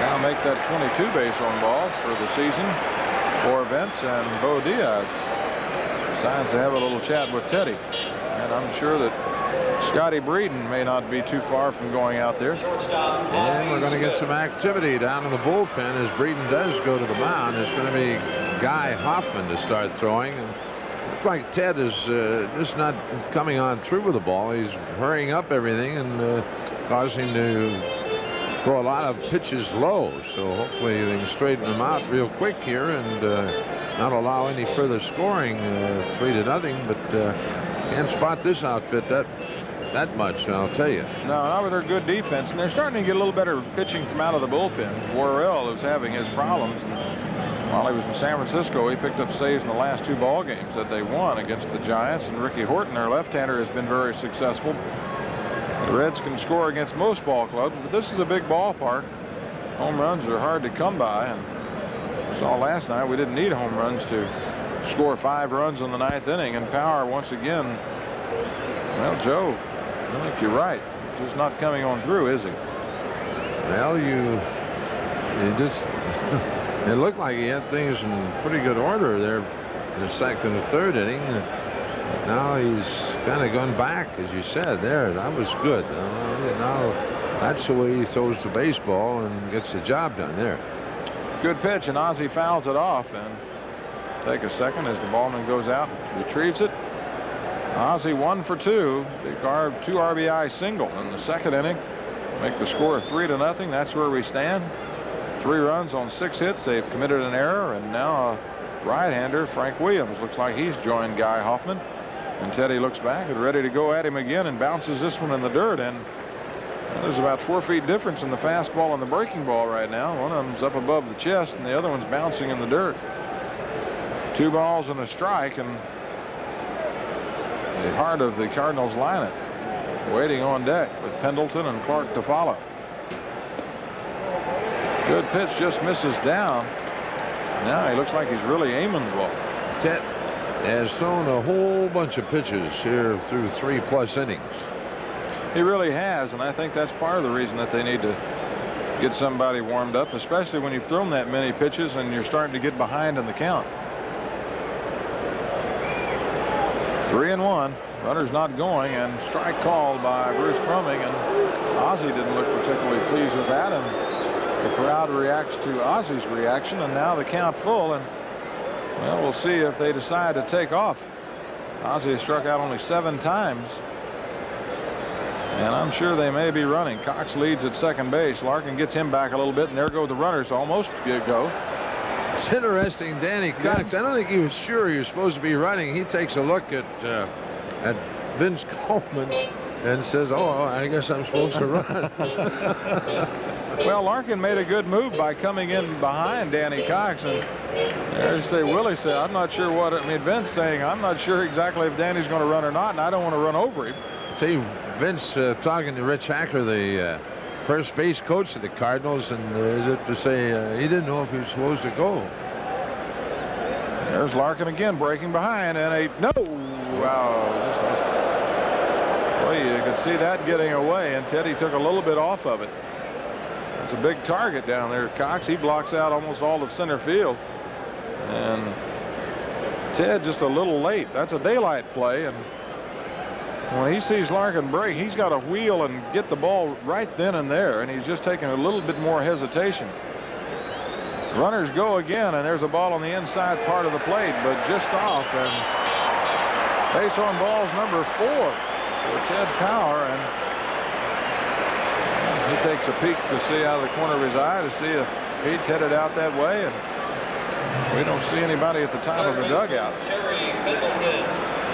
Pendleton, a switch hitter, trying to get Danny Cox home, maybe Vince Coleman, and he would even like to get Ozzie Smith.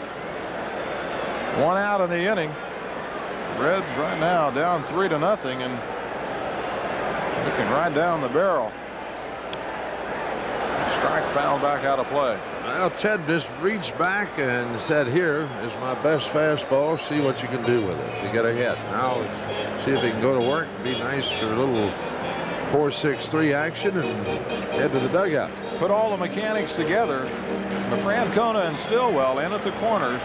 Larkin and Oster at double play depth in a couple of steps from the normal position, and Power ready to work. Foul off again, and well, he just made up his mind he had to go challenge somebody.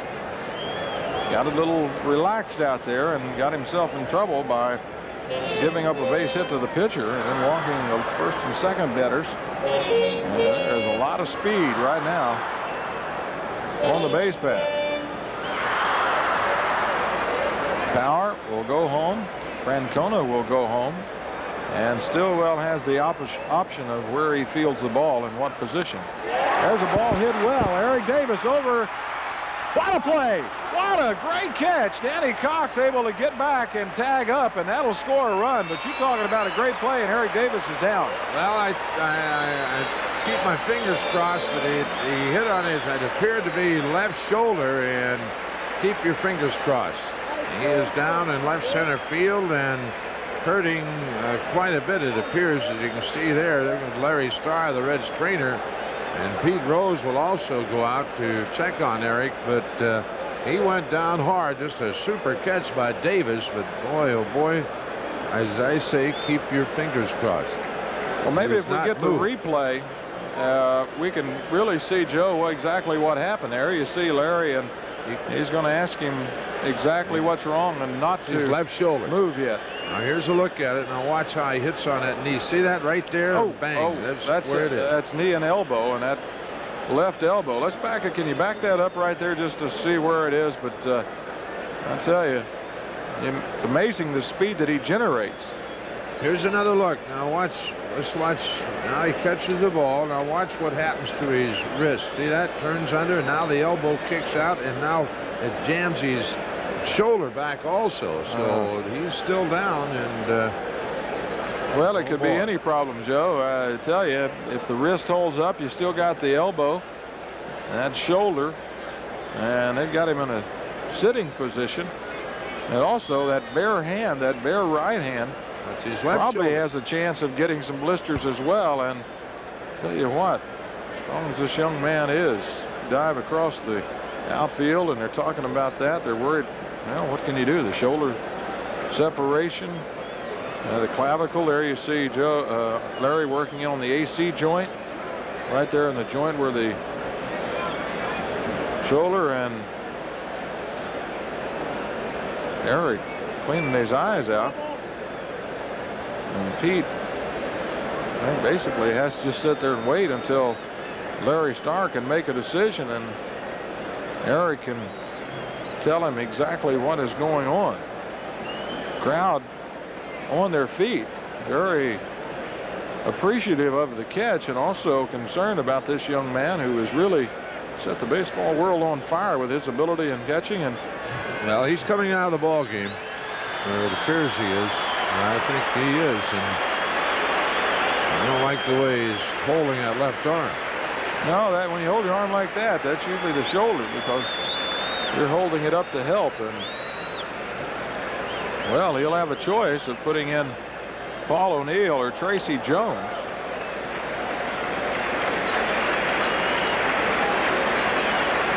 And really, there's not a qualified center fielder, you might say, outside of Eric Davis. Parker and Daniels, and well, Tracy Jones comes out of the dugout. He'll go into center field, and needless to say, an unbelievable catch. And a ball player plays hard like Eric Davis, sliding into second base and getting all of this. And tell you, well, he's a grand kid. He really is. And just hope that a little ice. And a great effort by Eric, to say the least. And now the waiting period begins to see just the extent of the injury and the way he's holding his arm as he walks off the field. You have to imagine it's quite sore already, and hopefully the reports, I'm sure we'll get something within the next 15 minutes or so, and hopefully it'll be a good report, but it doesn't really look too good for Eric, so keep your fingers crossed. Well, Jim Ferguson will let us know, and we'll let you know as soon as we possibly can. That was the second out of the inning. Sacrifice fly, RBI for Pendleton, and now men at first and second, and Ted has to be careful of these guys running the bases. Of course, they still have to give Jack Clark, who stands in, a chance to swing the bat, and Clark 0 for 1 with a base on balls. Ball hit up the middle, base hit. Coleman will score easily, and Jones fields the ball and then fires it into Stillwell.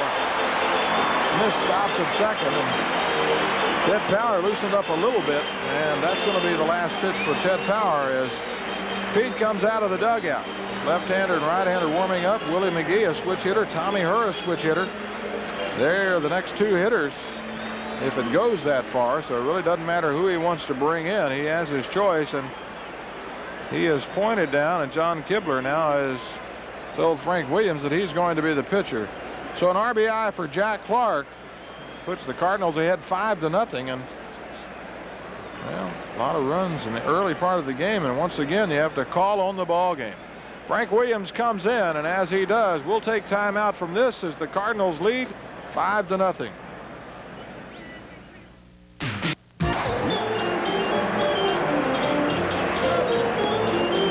The Cardinals lead, and a new pitcher on the mound for the Reds. You can see Frank Williams loosening up. For Frank, this will be his 19th appearance of the year. Owns a .253 earned run average and has one save to his credit in 21 innings. Has allowed 18 hits, has walked 9 and struck out 14. And he will face Willie McGee with runners at first and second. The Cardinals have scored 2 here in the inning with 2 away. So 5 down again. There were 6 down in Montreal, 4, and came back. But can we do it 3 days in a row? Huh. Absolutely. McGee stands in. He's 0 for 2 on the evening, and Williams works. Ground ball hit towards second baseman Oster. That should do it, and it does. Oster to Francona, and just like that, we're out of the inning. But the Cardinals come up with 2 base hits. They leave 2 stranded. They score 2 more and take a 5-0 lead into the top of the 5th. Reds trail 5-0 here in the top of the 5th. And fans, the new Reds gift shop at the Hyatt Regency Cincinnati is stocked with great new gift items and souvenirs. Come into our new expanded location, and you will be sure to find the right idea for that gift to your favorite Reds fan. You can also buy tickets to all upcoming Reds games while you're shopping. So come see us, the new Reds gift shop located in the lobby of the Hyatt Regency Hotel at 5th and Elm Streets downtown. Well, the Rosie Reds came over tonight. They're about 400 strong, as I understand it. I saw Tina down at the end of the dugout a while ago. I think Tina's a little farther down to the right, guys. She's right down at the end of that dugout. I think she's gone. I think she's up at the hot dog stand. Keep working down. We're getting past it. They're all the way down at the end, and there's another future Rosie Reds. I don't know if their father wearing that Cardinal hat would make it that way. Montreal leads L.A. 6-3. That was Fernando pitching there. I think he started. Well, it's Kurt Stillwell standing in. He'll be followed by Francona and Oster, and hopefully more. And Hoffman still continues to warm in the bullpen. So the pitcher batting 4th in the inning. Pete's going to have to send somebody up there and keep playing that chess game. There's a ball hit into right field. A base hit by Stillwell. 308. That'll raise his average another little notch. And Kurt continues to swing the bat well. And well, after that inspirational catch by Eric Davis, maybe something might happen to turn this offense on again. That was interesting the way Danny Cox started off. He started Kurt off with a breaking ball and then came back with a fastball. Now, why wouldn't you do it the other way around when you're 5 runs up? Unless he Makes thinks sense. he's sitting on the fastball. Let him sit on it. Let him hit it. You're absolutely right. Francona 0 for 1.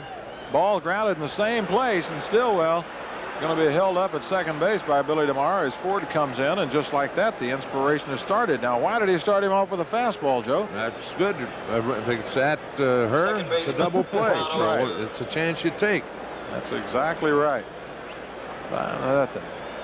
While we got time, let's pause 5 seconds for stations to identify themselves on the Cincinnati Reds television network. You're watching the Indiana Sports Station, WTTB, Channel 4. Danny Cox giving up the second hit in the inning. Ronnie Oster stands in, fly ball to center field.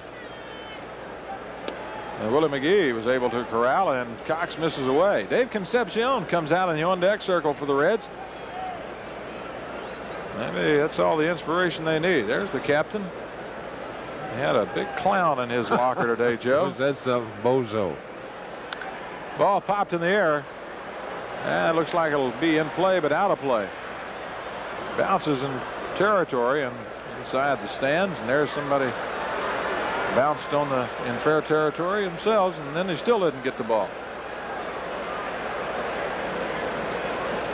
Well, there you see Vince with great speed, but unable to get over there, and Pendleton also giving chase, and Hoffman continuing to warm down there, and Ronnie waiting for Bruce Fleming to clean the plate, and the outfielder and Coleman and Pendleton get back in position.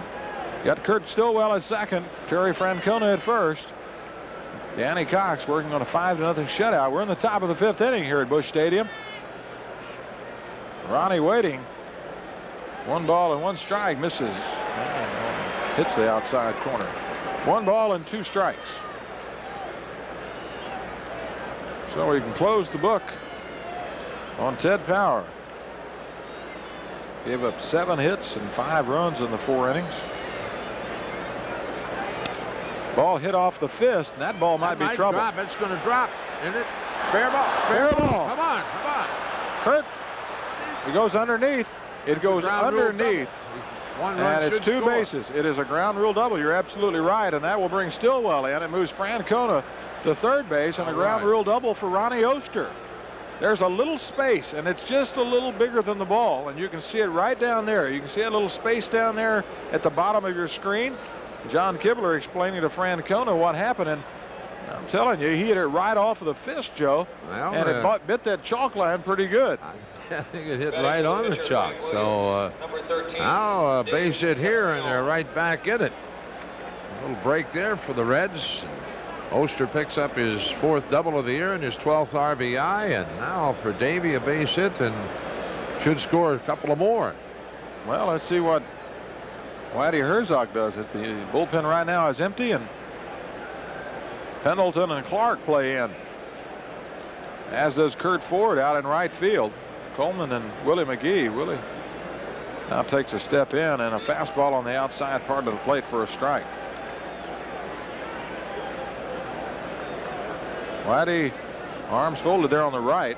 Mike Rourke standing next to him, pitching coach. And Cox ready again, hangs a breaking ball, and Davey bailed out just a little bit.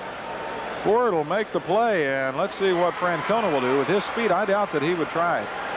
A little silly to try that as short as Ford was, and Francona holds, and 1 out in the inning. That brings up Cal Daniels. Daniels 1 for 1 on the night. Base hit, led off the game with a single to right, and walked in the 3rd, was caught stealing. So a chance to pick up a couple of RBIs, and Jack Clark wants to tell Danny Cox what he wants him to do.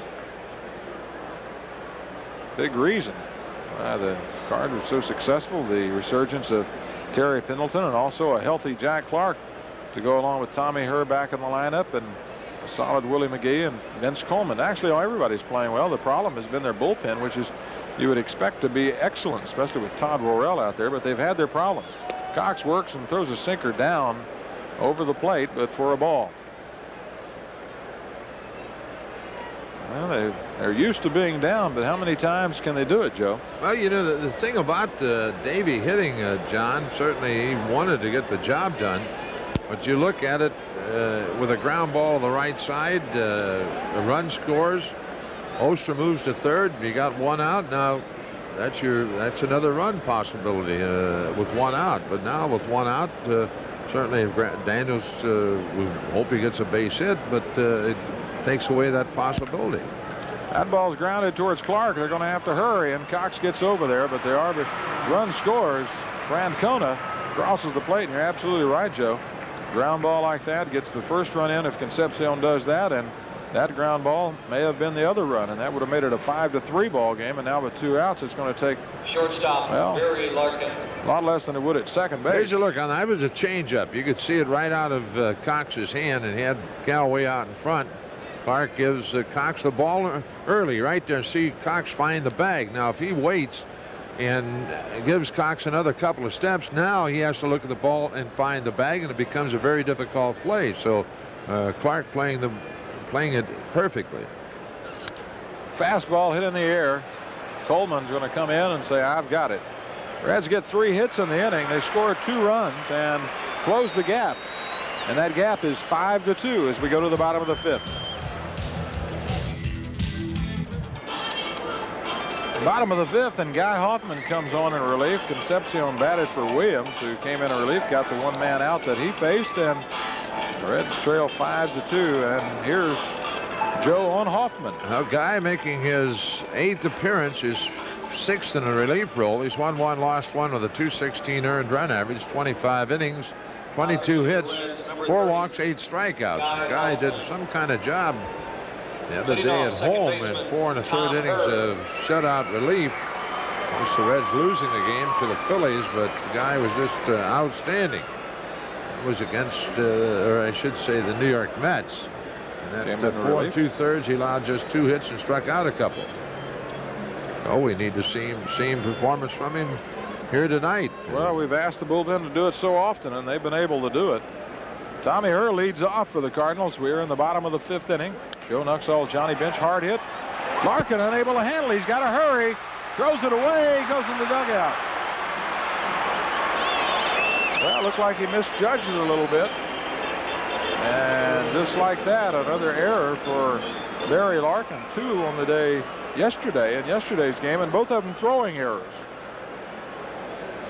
Now here's a look at the play, and it's really an easy play for Barry, going off to his left right there. You can see it about knee high, and he just missed the ball, and he should have held on to it. Throws it wide to first and into the Cardinal dugout. Well, here's Kurt Ford. He swings at a breaking ball by Hoffman, doesn't get it, strike 1. The report on Eric Davis: a sprain of the AC joint. That's the acromioclavicular joint. Say that again? That's the acromioclavicular joint. Why don't you just say the shoulder?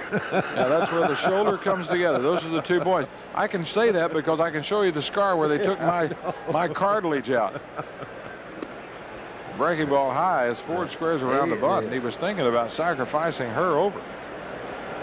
Whitey knows that there's not enough runs that you can get against this Red Ball Club, but if you weren't with us, great play by Eric Davis in the 4th inning. But he suffered for it as he landed on that shoulder and sprained that AC joint, and you can see why Whitey Herzog wanted Kurt Ford to bunt. Trouble with that left-handed offering, and a big breaking ball by Guy Hoffman. Ball and 2 strikes, nobody out. Her at second base on the error. And I guess they're going to give him a hit and an error. Is that right, Joe? What? Well, they've got 8 hits up there. I only had 7 hits that's listed. That's a hit, then. I don't know. I own Grauman's Theater, Chinese Grauman Theater, and Well, you see some. there it is. He got the breaking ball right out over the plate, and Nick Leyva is going to hold Tommy Herr up, and it gets by, and alertly, Guy Hoffman, he got him. Oh, he didn't.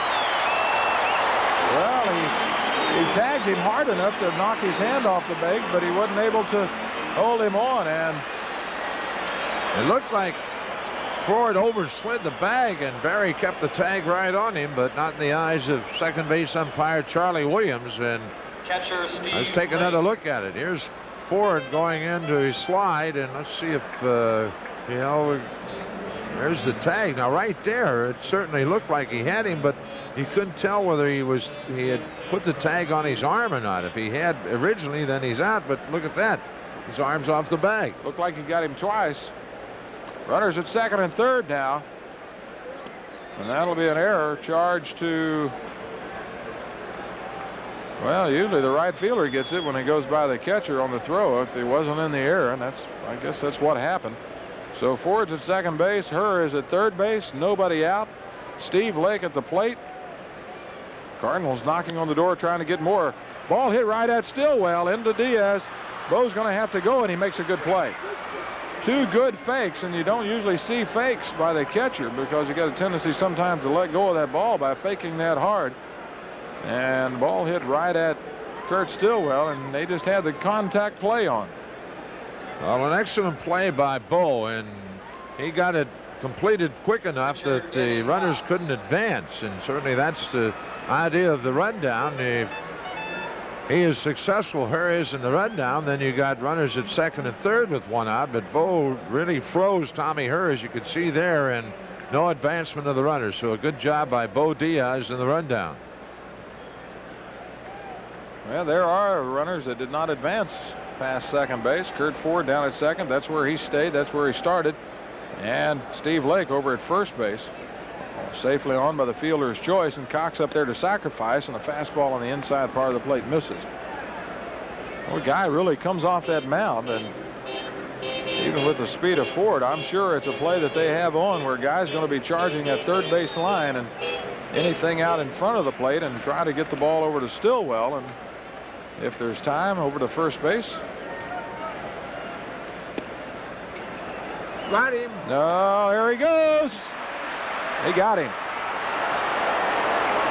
Well, good reaction by Bo Diaz, but also at the same time, the speed of Kurt Ford really made it dangerous. And boy, you're talking about it, getting rid of the ball in a hurry to get the ball over to third base. That's the reason that they made that play.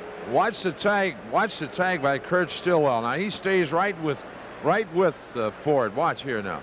If he see there, he keeps going right there. He gets him on the shoulder. Now if he just sweeps at him, he's safe. Good play by Stillwell and a good relay by Larkin, and Cox swings and hit over towards Francona. Francona will wait and tag Danny Cox, and well, they're out of the inning. Good job. And I tell you, it looked like they were really in trouble. 2 base hits in the inning, a couple of errors, a couple men left, 1 man left, and we go to the top of the 6th, trailing 5-2.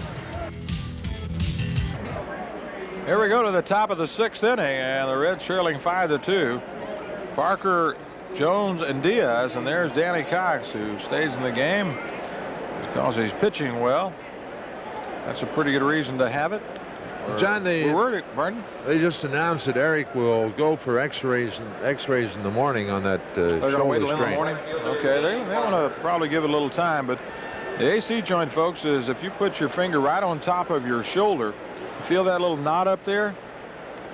That's the cartilage that fits in between the acromio and the clavicular.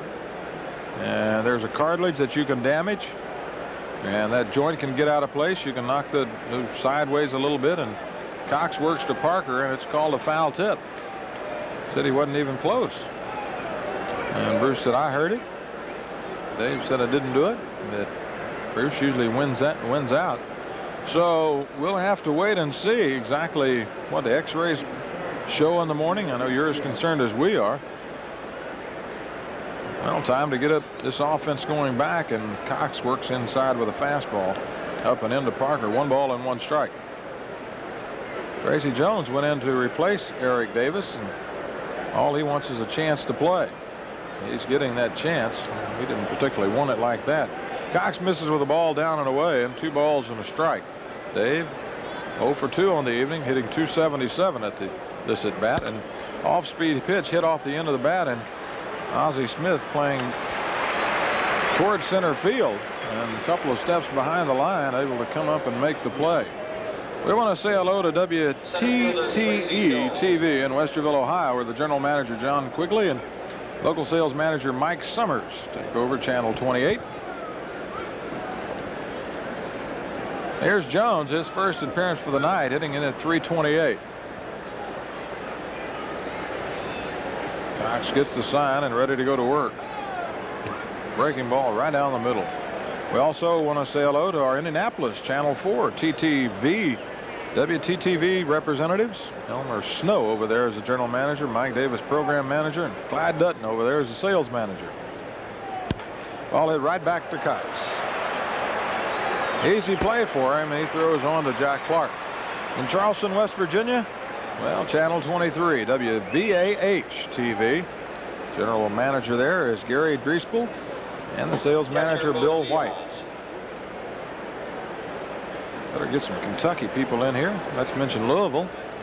WDRB TV in Louisville. General manager Elmer Jaspin.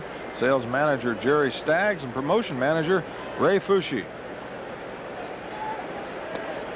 Ball down by Cox to Diaz. Ball 1. And in Lexington, WTVQ TV and general manager Bill Service.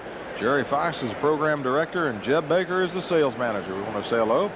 Pass along our greetings down the line, and we'll be saying hello to your station around the area as we probably spend the weekend with you. We hope we do anyway. Diaz ahead in the count, 2 balls and no strikes to Danny Cox. Works outfield straightaway, and fairly deep in left is Vince Coleman.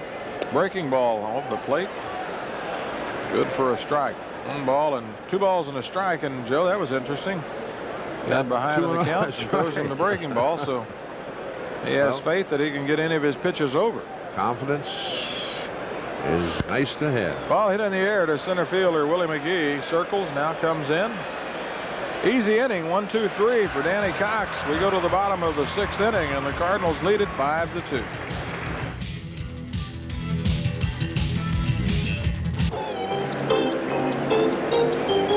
Bottom of the 6th, Cardinals lead at 5-2. June 6th and 7th bring the Dodgers to town in 2 great special events to Riverfront. Saturday, June 6th, the first 15,000 fans in attendance 16 and over will receive a Reds beverage cooler that holds 6 cans of your favorite summertime beverage.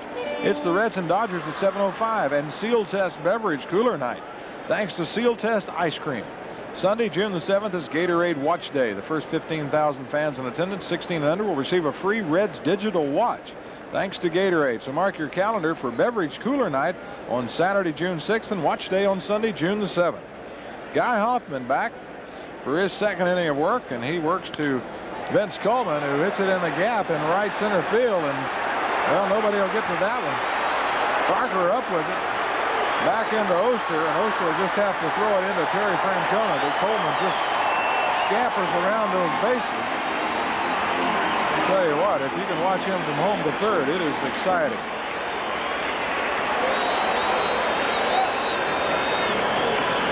Here's the pitch, and right there for Vince, and he hits the gap in right center. I tell you, he can turn it on now. He went around to third as quick as Eric Davis. All you could hope with, look at this turn. He can just glide. All you could hope for there was it bounced up into the stands for a ground rule double, and Ozzie Smith with 2 RBIs on the night, 1 for 2, batting at .252, waits for Hoffman's pitch, and it's high. Well, the Cardinals have had a base runner left in every inning. 10 hits. They got 4 base on balls to go along with that, and good fastball, but down. 4 base on balls, 2 errors.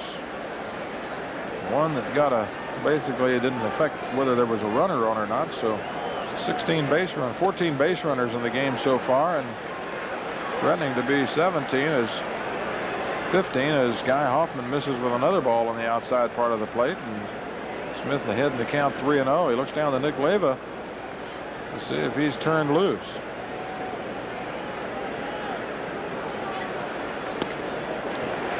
Not even close. 4 straight balls, and Ozzie Smith now on and brings to the plate Terry Pendleton, who will turn around and bat right-handed now, as he was batting left-handed, the switch hitter, against the right-handed throwing power. And Hoffman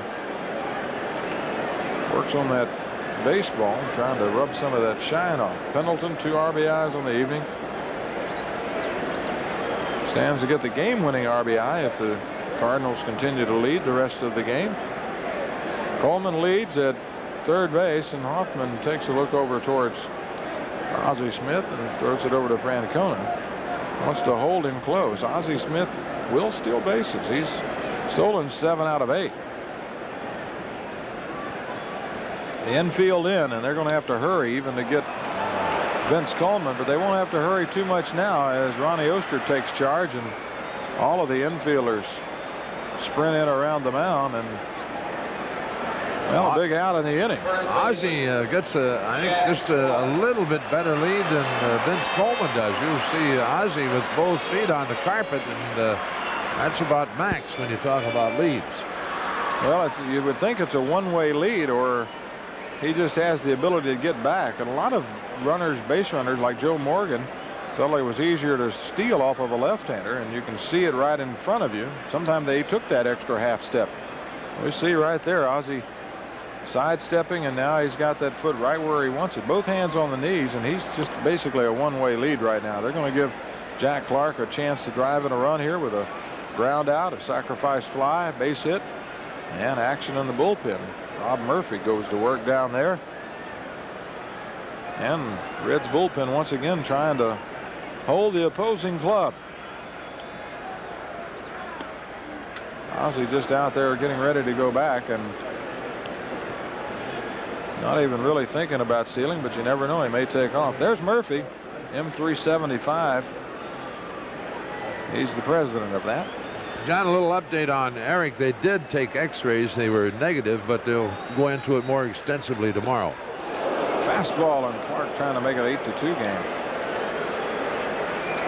Well, that's good news. Still a sprain, Joe, as you know, sometimes is, boy, it's hard to get from. It really is. Like an ankle. Takes longer to get one of those back in order, seems like, than if it's something more serious.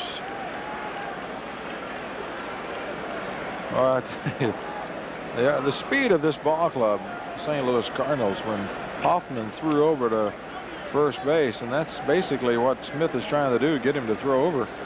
Stillwell has to play in fairly shallow because Coleman is sprinting down that line. There's a ball hit down the right field line. If it stays fair, it's trouble. It's foul.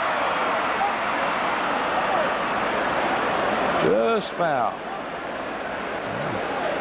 Well, whatever this stadium holds holds 53,000 for baseball plus, and I would say there's some empty seats, but I would imagine it's sold out without a doubt. They're all around the upper deck.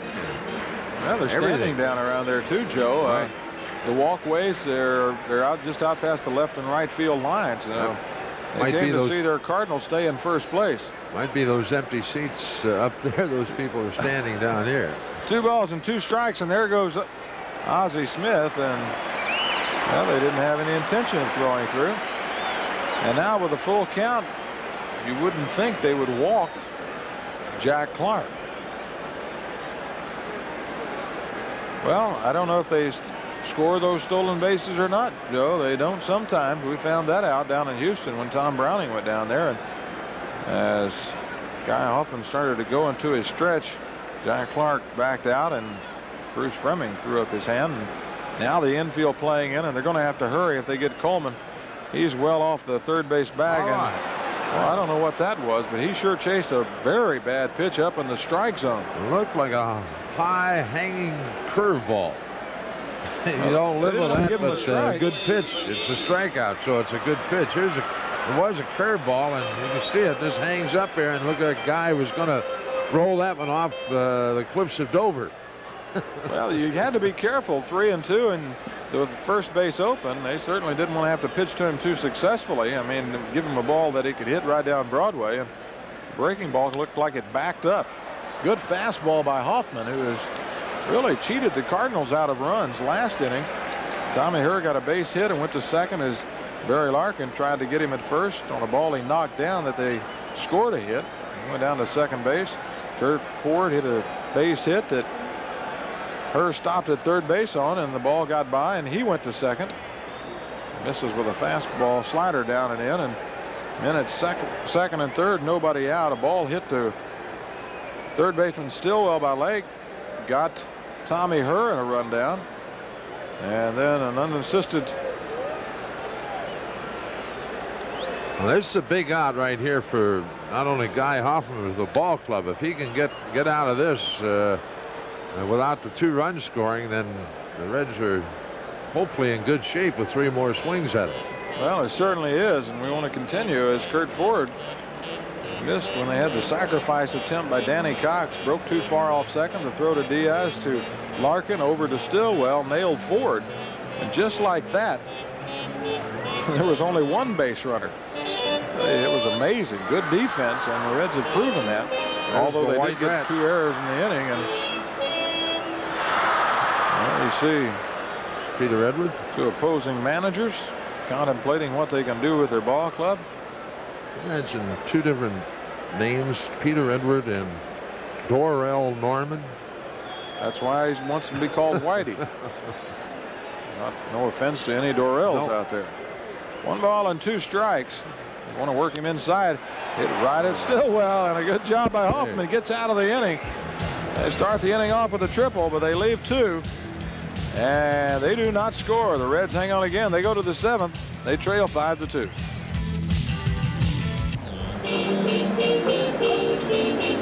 Cards lead 5-2. We're in the top of the 7th inning for the Reds. Stillwell, Francona, and Oster. And there's some fans who, good old Midwest fans. Boy, I like them out here. Probably some people from Oklahoma up here to see the games this weekend. Good crowd on hand. I haven't found the Red Rooters yet. Have you, John? Well, they haven't had much to stand up and cheer for, which we usually are able to identify them. We know Tina is sitting in the box tonight. Well, the Red Rooters, they always have their Reds caps on, but of course the Cardinals with Reds caps too, so it makes it a bit difficult. Yeah, it really is, and there's a lot of hatless people out here tonight. You would think those Red Rooters would be just in one area, and you would think they would be down the left field line down by the bullpen. I think I see one at the bar.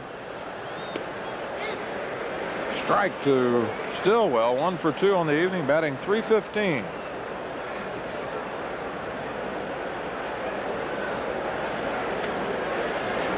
Centrally located downtown. A lot of people come as Cox works outside.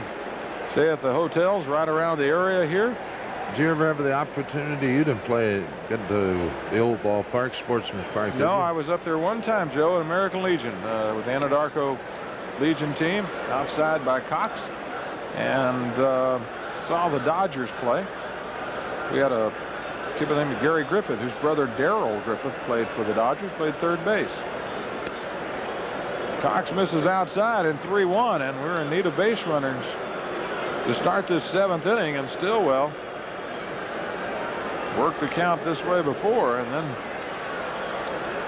got a base hit into right field.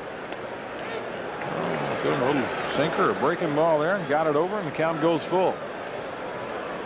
Sportsman Park had that short right field, and they had that screen. I remember that, and it seemed like it was a long way to left field as we get some action on the Cardinal bullpen.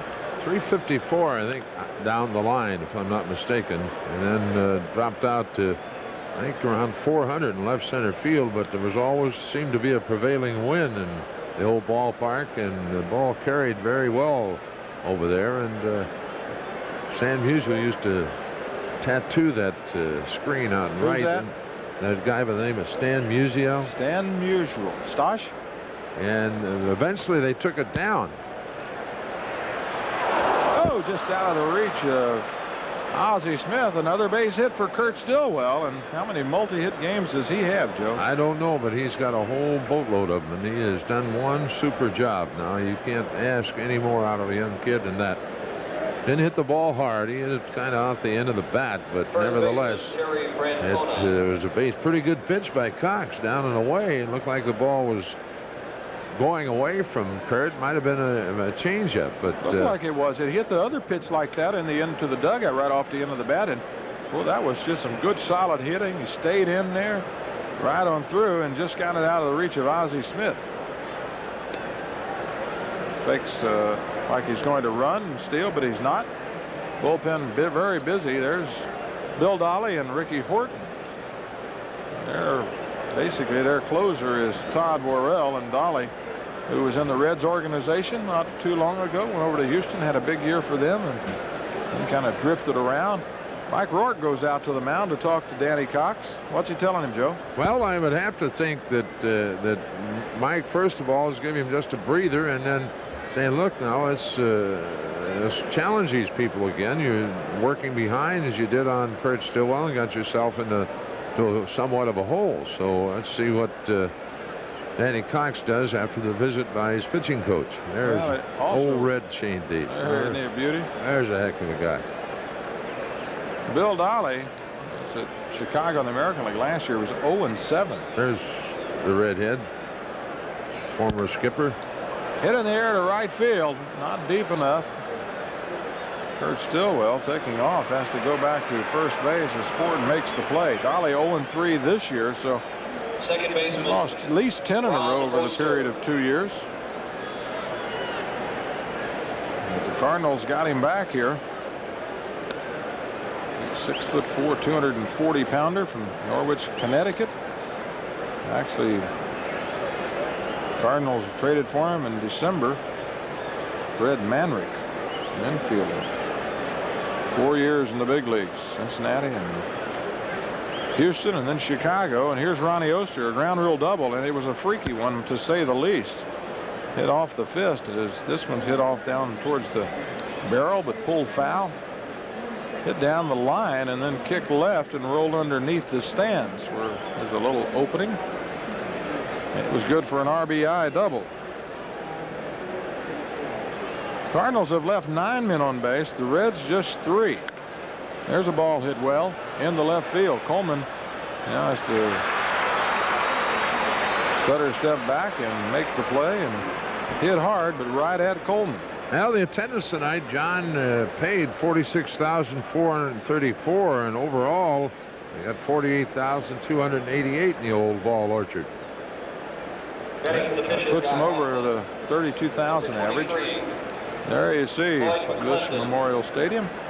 Lloyd McClendon's going to come out of the dugout. He's going to bat for Guy Hoffman, and Rob Murphy, the lone man down in the bullpen warming up, will certainly be the reliever unless the Reds can come up with a lot more runs, and even then probably would come in as Herr, Ford, and Lake will come up in the Cardinal lineup.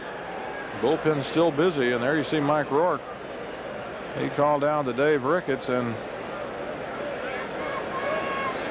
somebody else is going to take off their jacket, and it's going to be Todd Worrell. Dolly will sit down. And Lloyd, with a big hit yesterday, looks at a pitch that just misses outside. Now, he had 2 big hits in that series, John. The one yesterday, of course, provided the game winning hit, and then the night before, a big double to keep the rally going. Well, I'd like to see him play first base a little bit. And maybe against Conroy. Well, he has the choice, but he's so valuable coming off the bench. And now, with Eric going down and the choice of probably playing both Daniels and Jones tomorrow, they have to hold him back.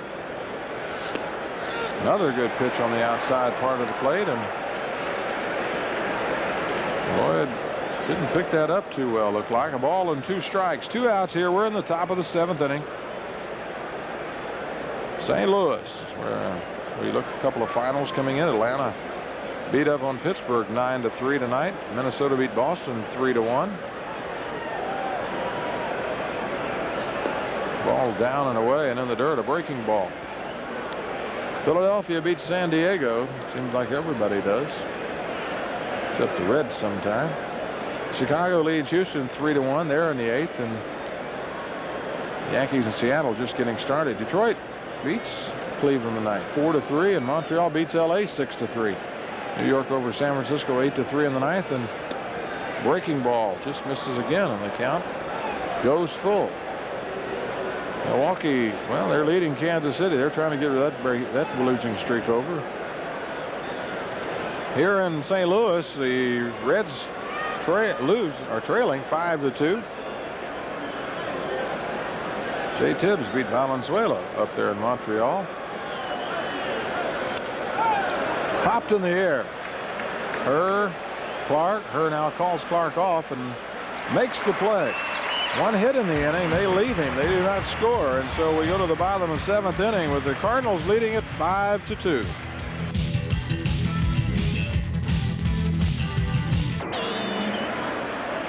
Reds trail 5-2 here in the bottom of the 7th inning in St. Louis. Joe Nuxhall and Johnny Bench. There's Fred Bird. There's the new pitcher.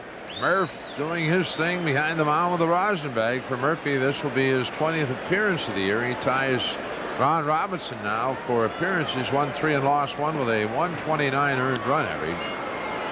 And in 28 innings has allowed just 14 hits, has walked 13, and has struck out 28. Facing Tom Herr, who has a couple of hits and 3 times at the plate tonight. Yeah, batting .317 now. Murphy works from the stretch and ball on the outside part of the plate for a strike.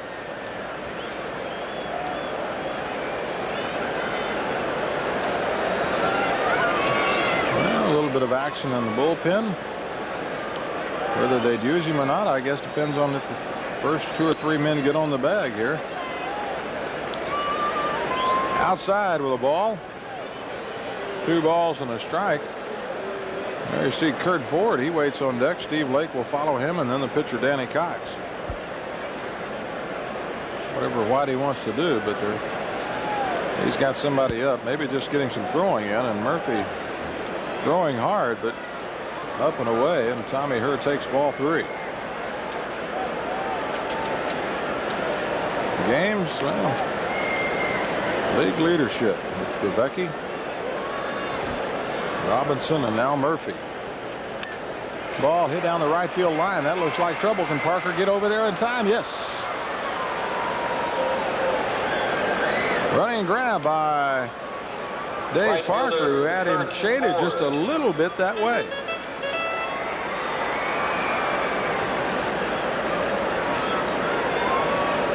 Yeah, there's a lot of pitchers with a lot of appearances.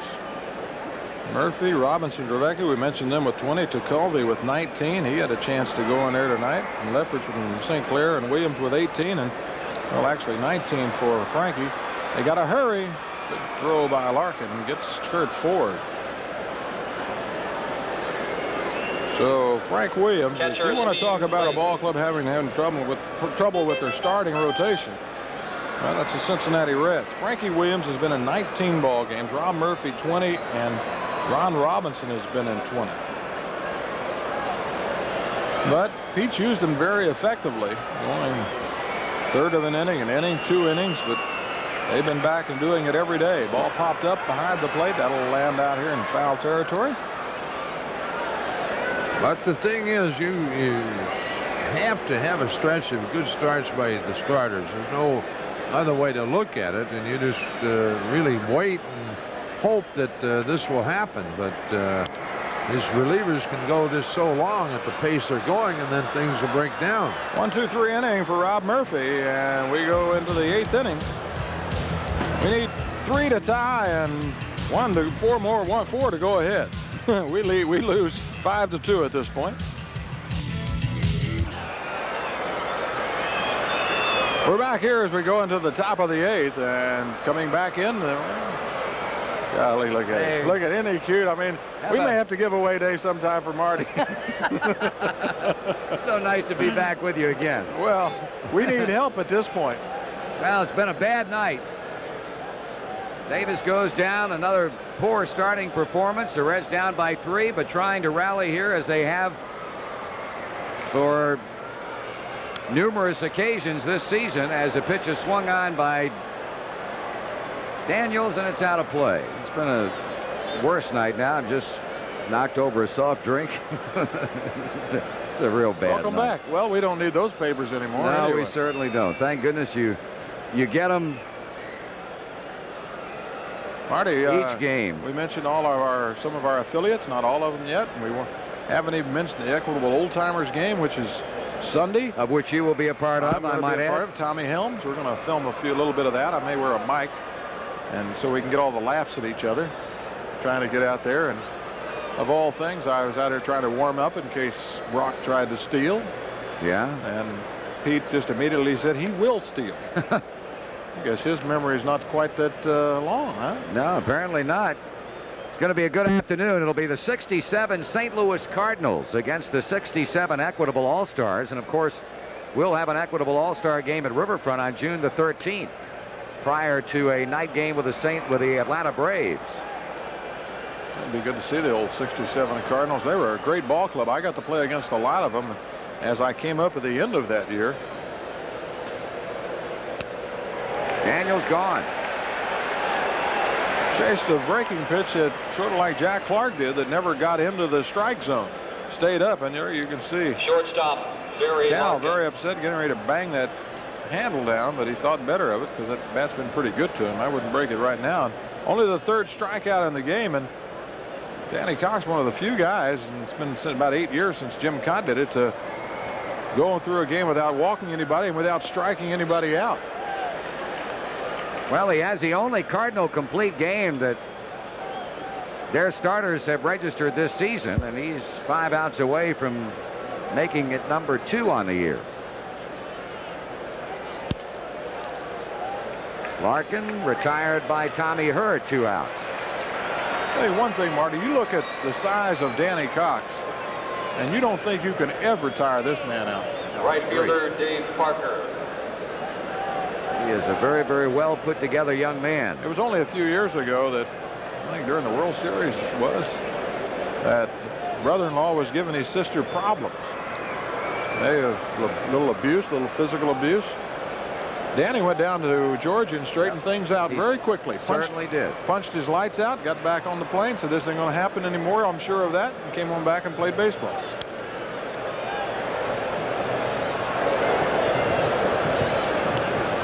I think if I were his brother-in-law, I'd treat his sister real well.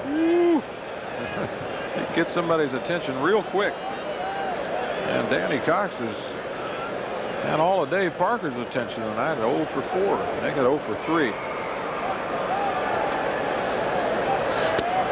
Call strike.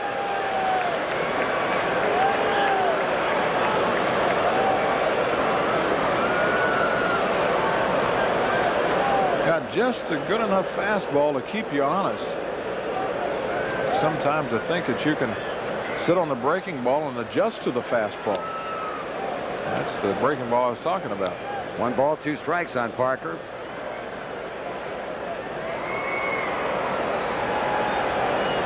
Don't forget, you folks, look forward to your local news at 11 o'clock or thereabouts every night. You'll have it coming your way as soon as our ball game is over here in St. Louis. So stay with us to the end and find out what's happening locally and nationally on your Reds television network station. Yeah, Pat gets very upset up there when the games go a long time. He doesn't get out on the streets. So some of the bar owners. 2 down in the inning, nobody on base. Cardinal infield, boy, they're playing Parker at least 3 of the 4 dead to pull, and that will hang up long enough for Ozzie with that great range of his to get back and play it, and the Reds go down in order. 3 up, 3 down. Middle half of the 8th inning, and time running out for Cincinnati. They trail the Cardinals 5-2. Lead at 5-2. We go in the bottom of the 8th. Starting next Sunday, you'll be able to witness the same Sony quality at Riverfront Stadium that you receive in your home as the Reds unveil their new Jumbotron video board before the May 24th game with the Pirates. And as an added attraction, the Reds and Sony will be giving away lots of prizes during the game. You can win a transistor radio, Sony Walkman, 13-inch portable, or 27-inch remote color TV, and other great Sony products just by being at the game. So be in attendance and join us for the initial viewing of our new video scoreboard next Sunday, May 24th. Postcard entries will be accepted. Danny Cox leading off the bottom of the 8th inning, and a big swing and a foul back against Rob Murphy. That's going to be quite a day next Sunday, because it also will be Family Day at the ballpark, and with the inducement of all those fine Sony products that'll be given away, plus a chance to see the official unveiling of the new Jumbotron video board. It will be a big, big day at Riverfront Stadium, the Reds against the Pittsburgh Pirates. Marty, the Western Division isn't having too good a luck tonight. That's the truth.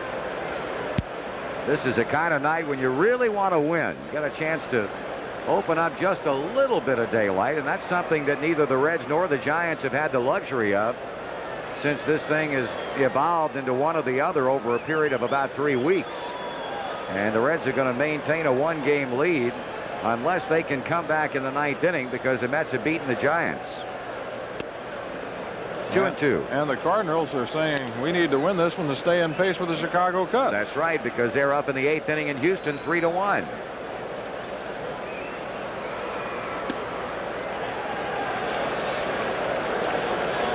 About that Eastern Division over in the American League.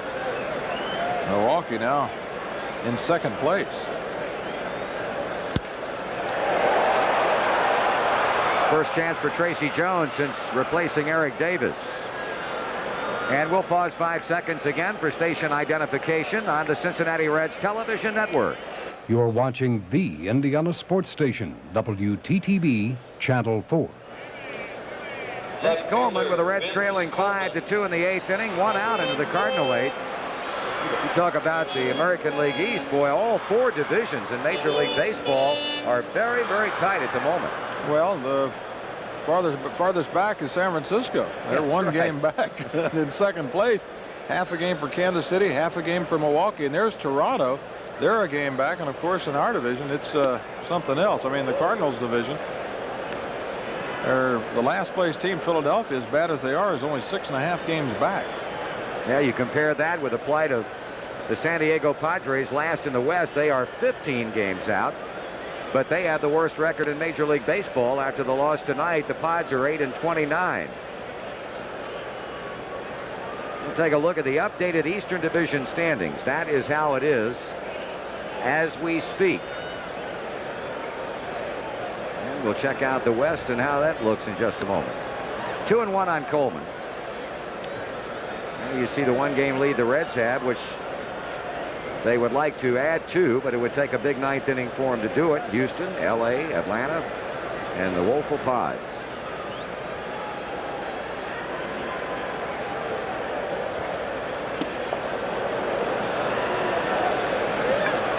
Atlanta moves to only 4 games back with a win tonight if the Reds lose. They scored some runs again tonight. 9 runs again, and I'll tell you, you would think that Murphy may have been in the middle of that one. He's been hot. He didn't hit a home run, but guess who did? Let me guess. Who pitched? Somebody who's hit a number of them this week for him. Ball 3 to Coleman. He plays the same position you played. Ozzie hit another one? Hit another one tonight. Well, that's what they got him over there for, and finally it's turning around for the man. I'm happy to see it. Strike 3 call. See you later, Vince. Ozzie hit 2 the other night, both solo jobs, and then tonight, I don't know how many on. You're privy to those over there. You see Vince going back, and here's the reason. He threw, boy, that ball stayed right there. It looked like it was going to sink down, and that ball really stayed up, and Murphy really throwing hard. I guess he's kind of inspired by the Pete and Johnny show that was on. I guess.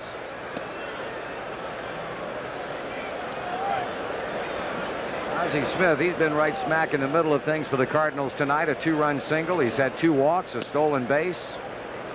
They've only gotten him out back in the 1st inning when he flied to Parker.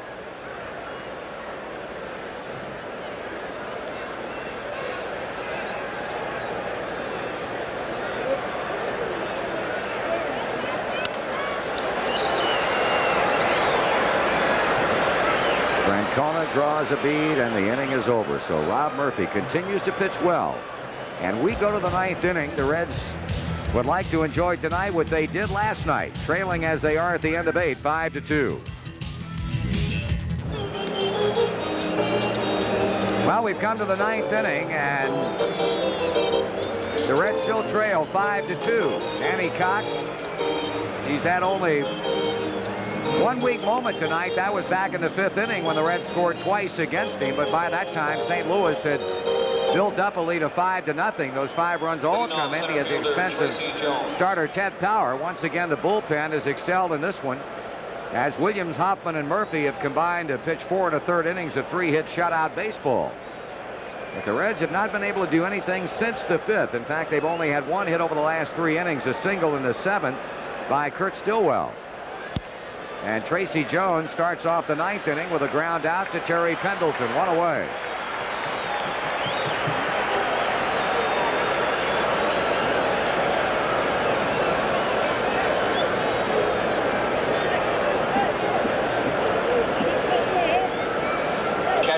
Danny Cox did not pitch very well in 1986 against Cincinnati, but he had a number of outstanding outings a couple of years ago, and this is the type of pitching that we saw back in 1985 from Cox when he faced the Reds ball club. Call strike.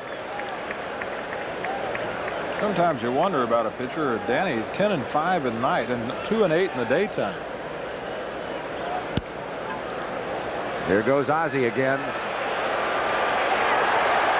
Off the bag, Jack Clark. Go give him a base hit. I will. Yep. Ozzie's only made one error on the year, and actually you would think that normally might be because of the throw, but I mean, you look where he picks the ball up and able to come up and throw that far off balance and just missed by that much. Jack Klein trying to stay on the base, and had he come off and tried to come back with a tag, he might have got him. Stillwell will end the night at 2 for 4. Goes out to Willie McGee. The Reds are down to their final out. The batter will be Terry Francona.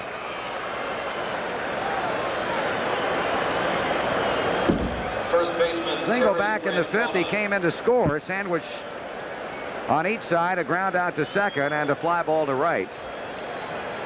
So Terry batting an even 200 right now.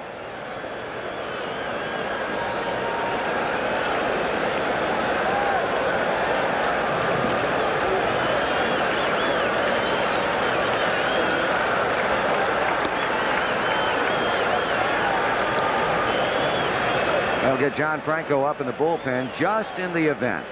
Yeah, he would have to pitch. Of course, it all came after 2 were out in Montreal last night. And the inning is still alive. And here comes Diaz on to third as Francona enjoys his second straight 2-hit night. And that means, of course, a tying run now emerges at the plate in the presence of Ron Oster. Well, let's see what Whitey will do. Will he? I bet he goes to Horton. Ron Oster. I think he's going to stay with Danny Cox for one more batter. Yeah, because then he has to. Then he'll find out who they bring up, and Pete's already used Concepcion and McClendon. Basic. Well, if Whitey brought on Horton now, he would turn Oster around to his lesser side of the plate. And of course, Pete has Paul O'Neill still over there on the bench, who has been a proficient pinch hitter, but then the advantage would be to the Cardinals again. Well, he knows he has to pinch hit anyway if Ronnie does something. Strike is called. Tough pitch right there. There's O'Neill. He'll bat. Perhaps. Oster with a home run on the year, and one now would tie it up. Ball a strike. Yeah, Butera, and of course, Buddy not able to. He did take some swings prior to the game. Did not run, and basically is inside. It'll keep him there and not jeopardize him getting hurt anymore. Another base hit. That's going to get another run in. It'll be a one-run ball game by the time this ends. Francona comes to the plate, a 2-run double for Oster, and the Reds trail by 1. So for the second consecutive night, Ron Oster has delivered 2 runs home in the 9th inning with a 2-base hit. And I don't think Whitey Herzog has that much faith in Danny Cox at this point. Well, now he's waiting, and he got O'Neill. He looked over to make sure that Bruce Fleming announced Paul O'Neill as the hitter. And now he makes his way to the mound, and just like that, they're going to bring in Worrell. Did he call the right man in? Did he? I'm waiting. I'm going to see what Whitey's going to look up and see. And he did look up, and I'm very, very surprised at this move because, you know, unless Whitey thinks Buddy Bell is eligible to hit. Well, Rabowski was asking me about him, and I told him I didn't think he could play. They're going to give Cox a hand, but at the same time, if he walks O'Neill, then he's got Daniels. Now the Cardinals have changed pitchers somewhat surprisingly. Ton Worrell is going to come on to face Paul O'Neill with a tying run at second, 2 out. Breaking the action. We'll be back right after this. Pitching for the Cardinals, number 38. 5-4. It's closed the gap, 2 outs, and Lightning again. 2 out Lightning. Todd Worrell comes in, a bit surprising. We're kind of amazed, but he had 2 saves against the Giants out there back-to-back. He's going to face, at least, we hope, O'Neill and maybe Daniels. 0-1, 10 2/3 inning with an ERA 8.44. 17 hits he's given up in 10 2/3 innings. Okay, a base hit now would tie it up. Paul O'Neill, of course, has been nothing short of brilliant. He had a 2-run single last night in Montreal, and over the last 6 days, he's had 2 pinch hit home runs. And a good rip at that pitch. 1-1. That got him loose. Worrell throwing hard. I don't see too much variance in that speed. He's going to come in and Powder River. And all Paul has to do is tune up the volume and hit it solid, and he can hit it out of any part, even this ballpark.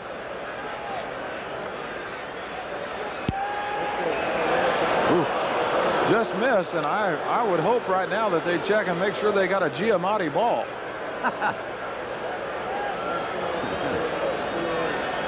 Talking to Whitey before the game, they cut the centers out and dropped the balls from last year and this year, and it must have bounced 10 inches higher. Well, you can't say they didn't get what they paid for here tonight. The 48,000 in the park, 46 paid. All even, 2-2. Pete Rose passively watching from the Reds dugout, hoping for, in this inning, at least one more base hit. There's a tying run at second base in Ron Oster. And here's a rookie O'Neill waiting on hard-throwing Worrell and the 2-2 delivery. Not asking for another sign or reiterate the signs. Here it comes.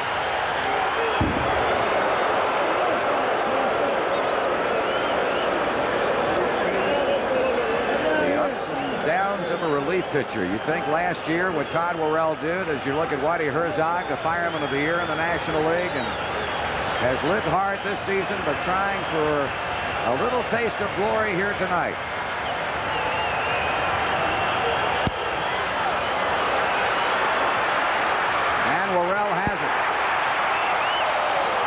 Good try by Cincinnati in the 9th inning.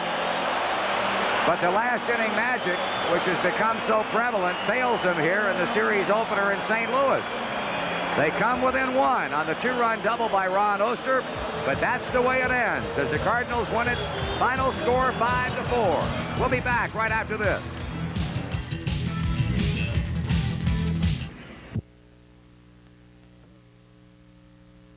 In St. Louis, and the Reds drop it by a run, although they made a big comeback in the 9th inning, falling 1 short, 5-4. Johnny, the magic that we saw this week earlier in a couple of ball games deserted them tonight. All they needed was 1 hit to tie it. They didn't get it. Well, it's just too much to ask for, Marty. You just can't keep expecting the guys to come from behind 5-0, 4-0, 6-0. It's just too much. The biggest concern we have right now is the starting pitching, and to go along with the injury to Eric Davis. A sprained AC joint, a acromioclavicular joint. They x-rayed it. No break right now, but they're going to check it again in the morning. We'll keep you updated, and we'll be back tomorrow night. Well, speaking of Eric Davis, his play in the 4th inning is our Reds' top job. Reds' play of the game tonight. It came play in the 4th inning with the bases loaded. Terry Pendleton at the plate. This looked like a blast into the gap in left center that would have cleared the bases, but watch this catch by Davis. It was that play right there when he rolled over on his left shoulder that created the injury that forced Eric out of the game. More x-rays are going to be taken tomorrow, but Procter & Gamble Top Job donating $100 to the Special Olympics in Eric Davis's name.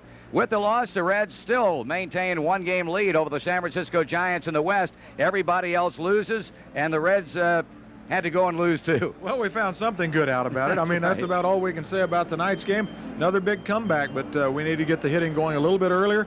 Well, we need to get the pitching stopping it first. That's a major concern right now. It has to be, and has been for quite some time. Tomorrow night, the Reds hope that Mario Soto can give them a good effort against Cardinal left-hander Tim Conroy.